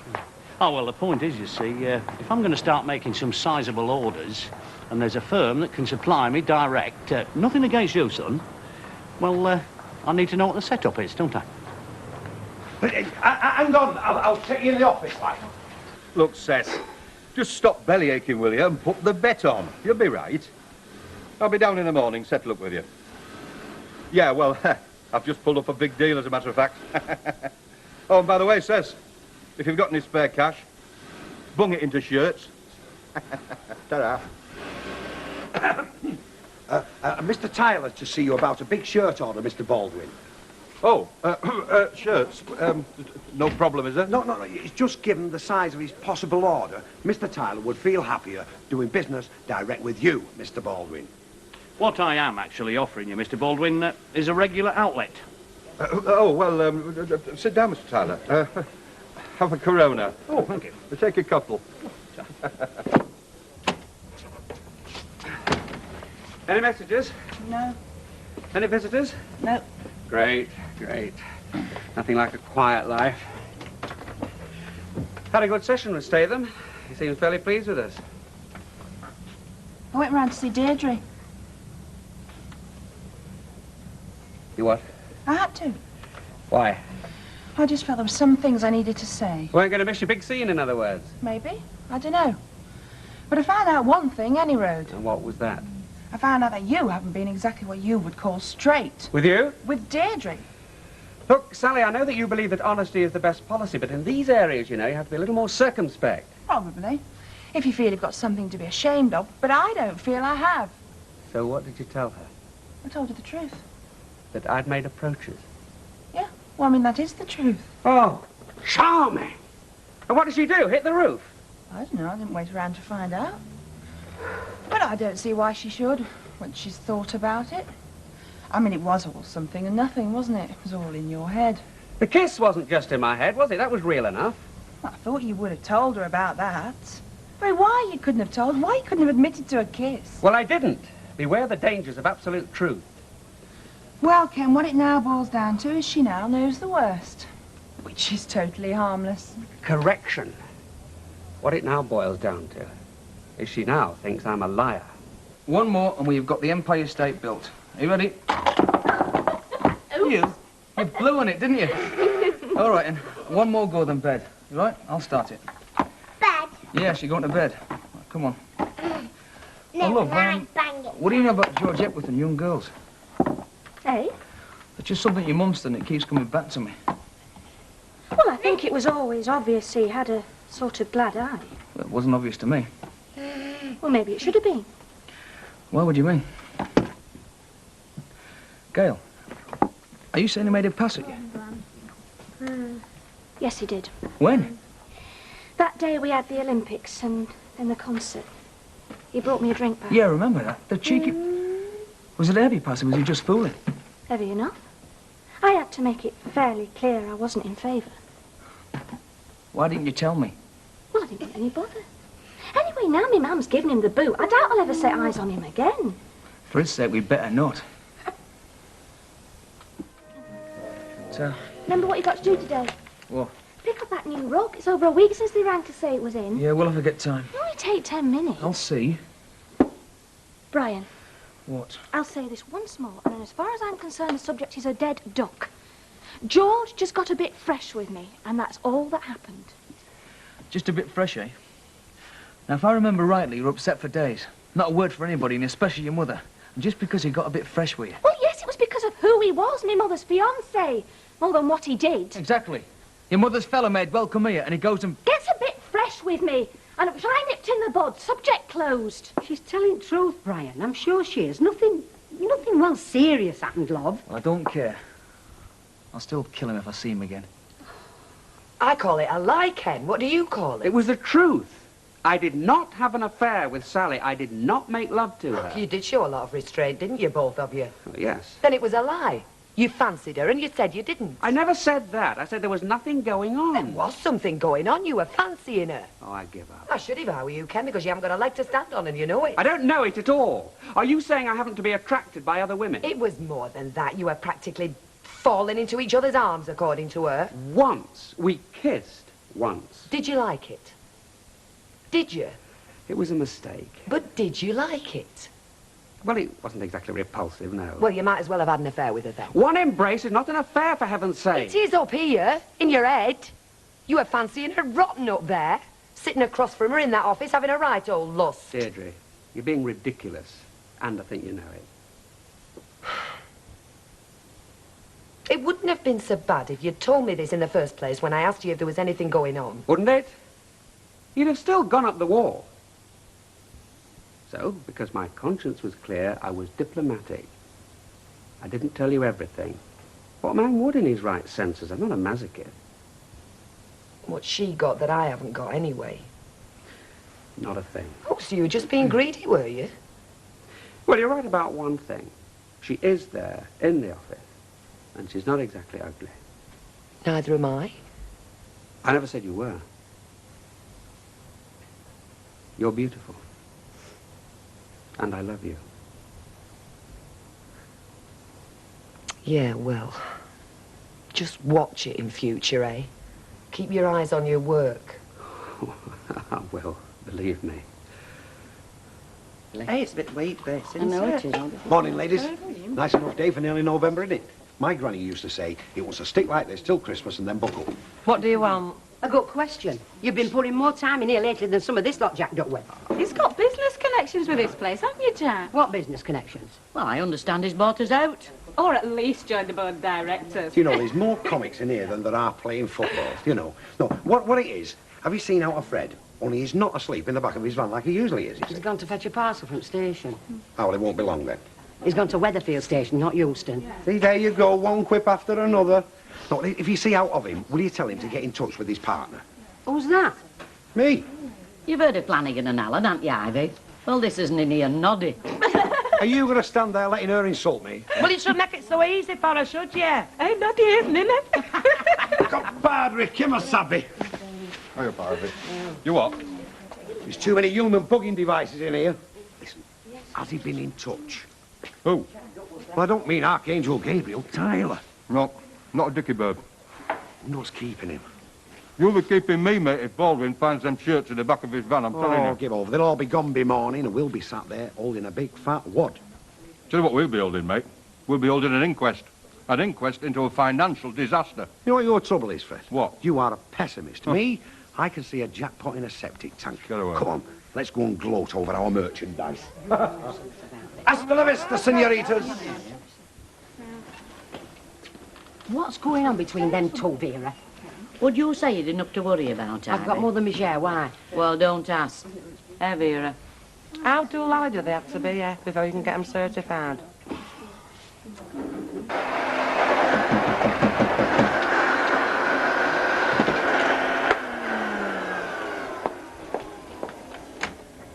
Hiya.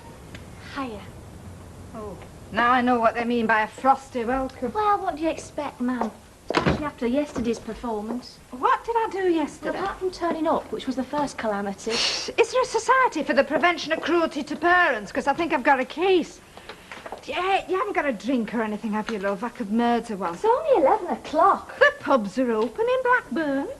There's no answer to that. You can have a sherry, it's all we've got. Well, that'll have to do. Actually, I'm on the run. Oh? Who have you been upsetting this time? Gruesome George. Seems he was round here yesterday looking for me. He wants his investments back. Investments? In me.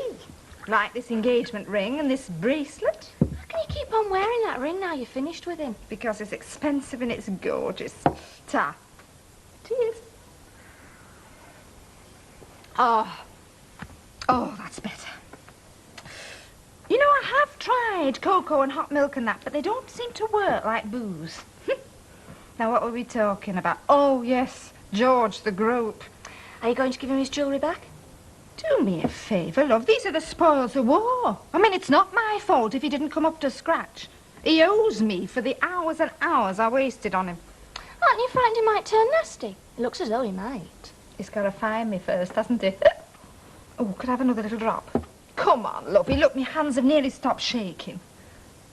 Isn't it time you settled down and started to act your age? Oh, I wish I could, love. I mean, it isn't easy being a gadabout, you know. Late nights, tight dresses, high heels. You're always fighting your body. But what's a girl to do? You don't get gold bracelets by sitting at home pickling onions, do you? Cheers. Hello, Betticoat. Hey, what time do you call this? If I hadn't have come in sooner, there'd have been nothing ready. I am so sorry I'm late, Betty. I got up in plenty of time, but then I had a bath. And what with the warm water and the jasmine bath salts, I got to thinking about last night and Tony, didn't I? Did you? Oh, we had a great time, Betty. Rubbing shoulders, laughing at one another's jokes. The picture was dead romantic and we went on to a club afterwards. Funny. He said it was a war film and you went to a chip shop. Who do you believe, me or him? Him. He's a fella, Betty. They've got no soul, have they? I'm so sorry I'm late, Billy. I shall work like a dog to make up for it, as well as like a well-oiled machine. I don't suppose there's any chance of PC Plod joining the flying squad, is there? I don't think I can stand Bet fluttering about like a Red Admiral. Well, I mean, you always were a bit bitter about that kind of thing, weren't you? Very unkind, Betty. Very true.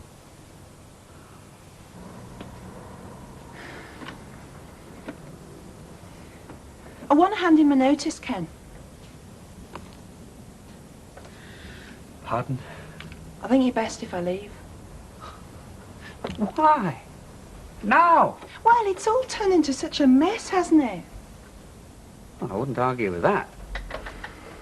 So maybe if I just wasn't here anymore. But do you think it's really you, the supreme sacrifice bit? What a sarcastic thing to say. I just thought it the best end to it all. Yeah, I'm sorry. I'm just fed up with the whole blasted thing. I mean, Deirdre doesn't believe me, which means she doesn't trust me. So every time you come into work, she'll be wondering. Oh, she might pop in just to make sure we're not behind the filing cabinets. There isn't enough room. What? Nothing. Well, I would if I were in her position. Look, Sally, it was a mess, though it could have been worse, but we're over the hump. I mean, we've both been a bit stupid, not least me. But Deirdre is not the jealous sort. At least she's not a psychopath like some women are. Men can get jealous too, I know. Sorry, again, Mick Chauvinist slip was showing. So let's try to put it all behind us, shall we? Try to get back to normal. I mean, there's no need for any heroics on your part, however genuine they might be. All right? Yeah, all right. But I'm still going to pack it in, you know, if she goes off getting neurotic. She won't. Supposing I do. What? Supposing I just can't sit here, like a lump of wood, looking at you there, looking very fanciful. Sally. Well, it's possible. I'm not a lump of wood.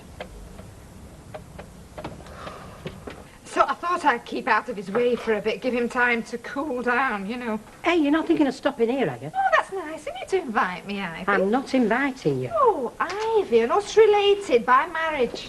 Prawn salad for lunch. All right, Ivy. We're eating posh, aren't we? Ah, the lunch is on me. My way of saying thanks for your hospitality. Come and get it then. Oh, now. Isn't this nice?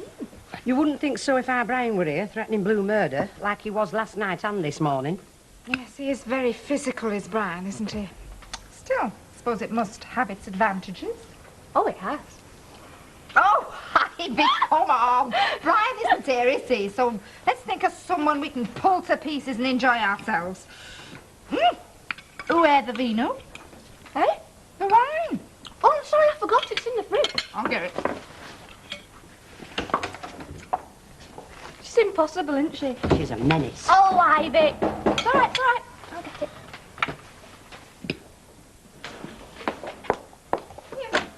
What? Is your mother here? Me man, no. Who's that then?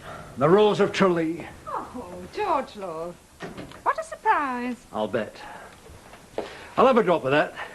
It's thirsty work tracking you down. Are you going for any dinner, Fred? She's got a board meeting. Haven't you, Fred? Oh, push off. Hey, I won't talk to a stool like that if I were you, Freddie. Yeah, I'm sure Mr. Baldwin will be very interested to know we're in the shirt business now instead of jeans. Hey, are we still known as Baldwin's Casuals? Or is it Fred's haberdashery now?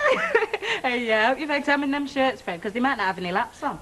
They could all sell long vests to go him if they haven't. Try, Fred, and don't get shirty with us, if you know what's good for you. Shirty like that. Hey, look who's here, boss. And we were starting to think he'd opened an Aggie stall in Aberdeen, weren't we? Well, something like that. Mike. Frank? Look, I've just shown Frank the merchandise and he's over the moon with it, aren't you, Frank? Ah, it's a very nice little business you got here, Mike. Small is beautiful, eh? And tax-free. Well, we do our best, you know. So it's just a matter of finalising the finance, wouldn't you say, Mike? Well, yeah, I would. Not here, though, eh? Pardon? Well, why don't you and me go and have a bite of lunch, Mike? Crack open a couple of bottles, drink to the future, then we can settle up. Much more civilised, don't you think? Well, it seems a very good idea, that, Mike. Good. Well, let's go then. I know just the place. Near to the airport. You're as close to the good life there as anywhere else on Earth. What am I going to do now? You're just going to have to play it by ear, Mike. As it happens, my flaming name's Fred, innit?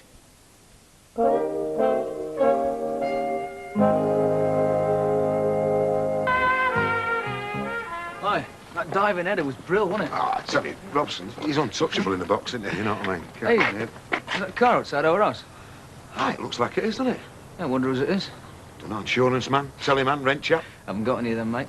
Well, if I were you, I'd go and have a look. She might be buying something very expensive. Yeah, well, I'll see you in a minute. All right, cop.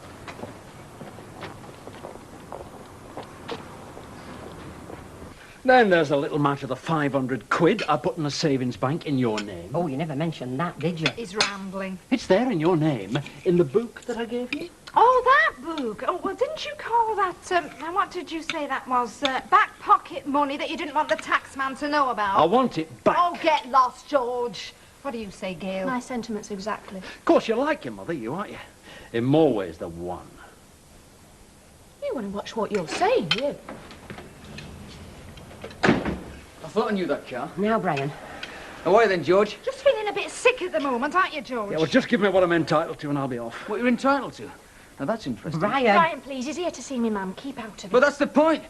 He's here, isn't he, like nothing had ever happened? Nothing did happen, Brian. What are you talking about, eh? You had got my wife, mate. Rubbish. What you been saying? You saying you didn't? No, you liar.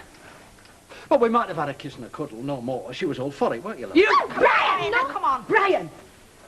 Look, you'd better go, George. Yes, that's the best advice you're going to get today, lovey. Look, give me back what I'm owed. I don't know what you're talking about. That's what you're saying, isn't it? Well, I'm saying the same thing on any road. These were gifts, right? Outside. Eh? Outside. Don't be daft, Brian. Yes, love. I'll keep out of it. It's between me and him now. Look, I'll go when I've got what I'm entitled. I'll see you again, Audrey. Don't make it too soon, lovey. Hey, do you think we should call for police? Oh. Just let's give a little time for George to get bruised, just a bit.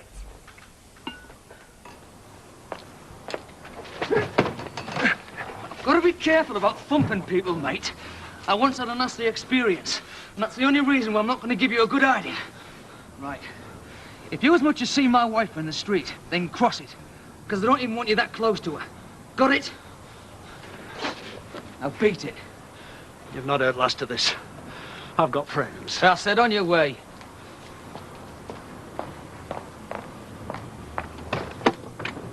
You'll never know who was telling the truth about that night, will you? Me or your missus.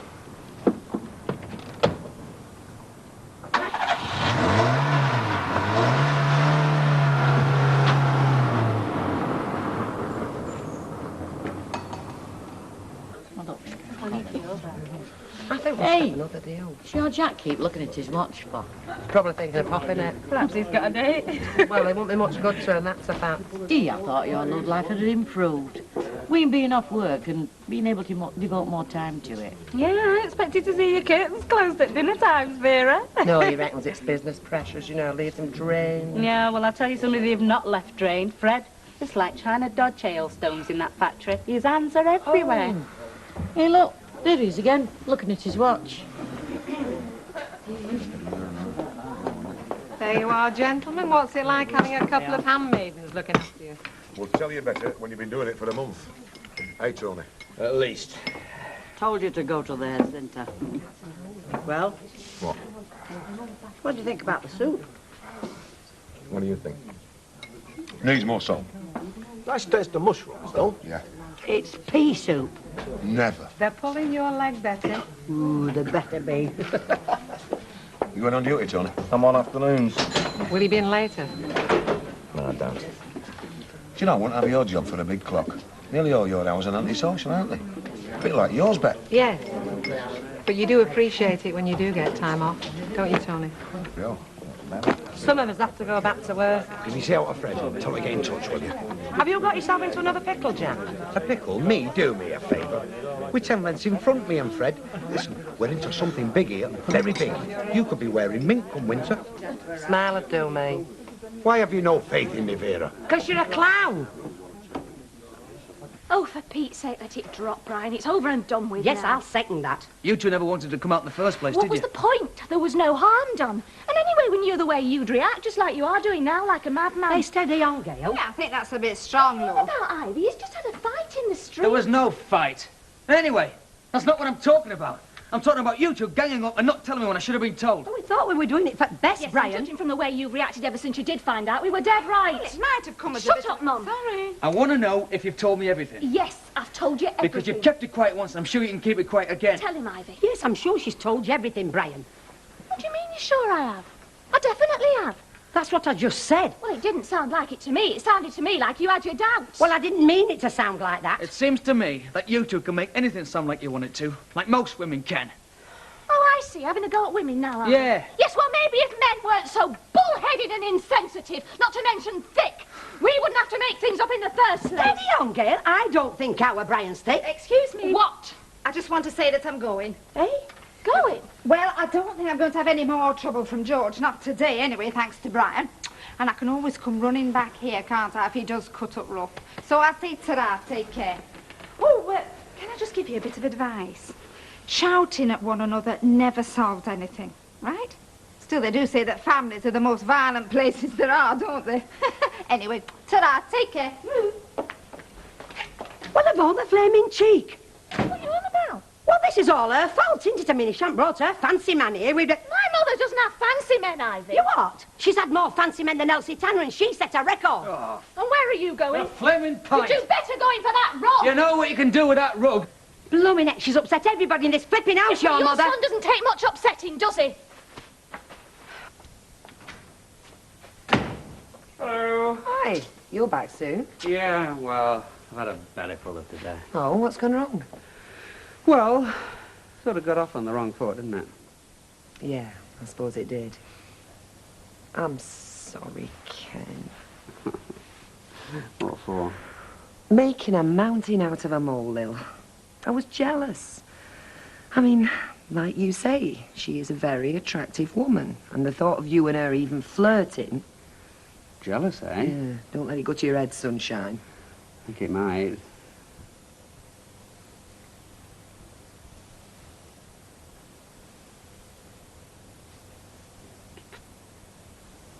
Is that a serious kiss or a flirting kiss? Dear I'm me. sorry. Anyway, don't talk to me about Sally. Why not? Well, she only wanted to quit a job. But I persuaded her she was being silly. Why should she want to leave? Oh, you know, the noble gesture, it's all my fault, so I'll walk out into the night. But according to you and her, nobody's done anything wrong, so why should you feel noble? I don't know. I mean, you can only take the blame for something if something's happened, you know, if you've got something on your conscience. Has Sally got something on her conscience, Ken? No! Well, it sounds like it to me. It sounds very much like it. I don't believe it. Your Jack and Fred are up to something, aren't they, Vera? Well, like they always. Well, as long as it don't concern this factory. Well, how could it? Well, you're joking. Hello, my darlings. Give us a kiss for Christmas. I'll give you a thick lip for Christmas if you don't watch it. All right, Ivy, be like that. I understand on the grapevine that your hubby-dubby wishes to speak to me, that right? Yeah, isn't that place? He's drunk, isn't he? Certainly had one at so. Come on. Where the hell have you been? Me? I've been oiling the wheels of commerce, my old sunshine. All afternoon. Oh, we went to a club, you see, he insisted. Cost me a bomb. Oh, that's another thing. That comes out of the profits. Did he get the cash? No. No! No. I got a check, didn't I? Here you go. Look at this. God for that. Let's be having a look at it. See that? 432 smackers. Did I bring home the bacon, Jacko, or did I bring home the bacon? No, you didn't. No. Let's take a look at that. Who's it made out to? M. Baldwin. M. Baldwin. Yeah. It is useless to us, that. Useless. You great fat nutmeg. What are you? You're a big, fat, cross-eyed, dim, blind, stupid nutmeg. That's what you are. I did my best, Jack.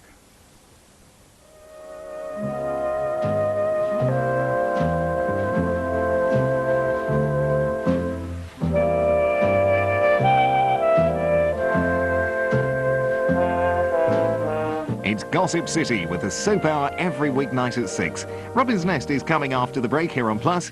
Vicky thinks her Uncle Sam is playing around with another woman.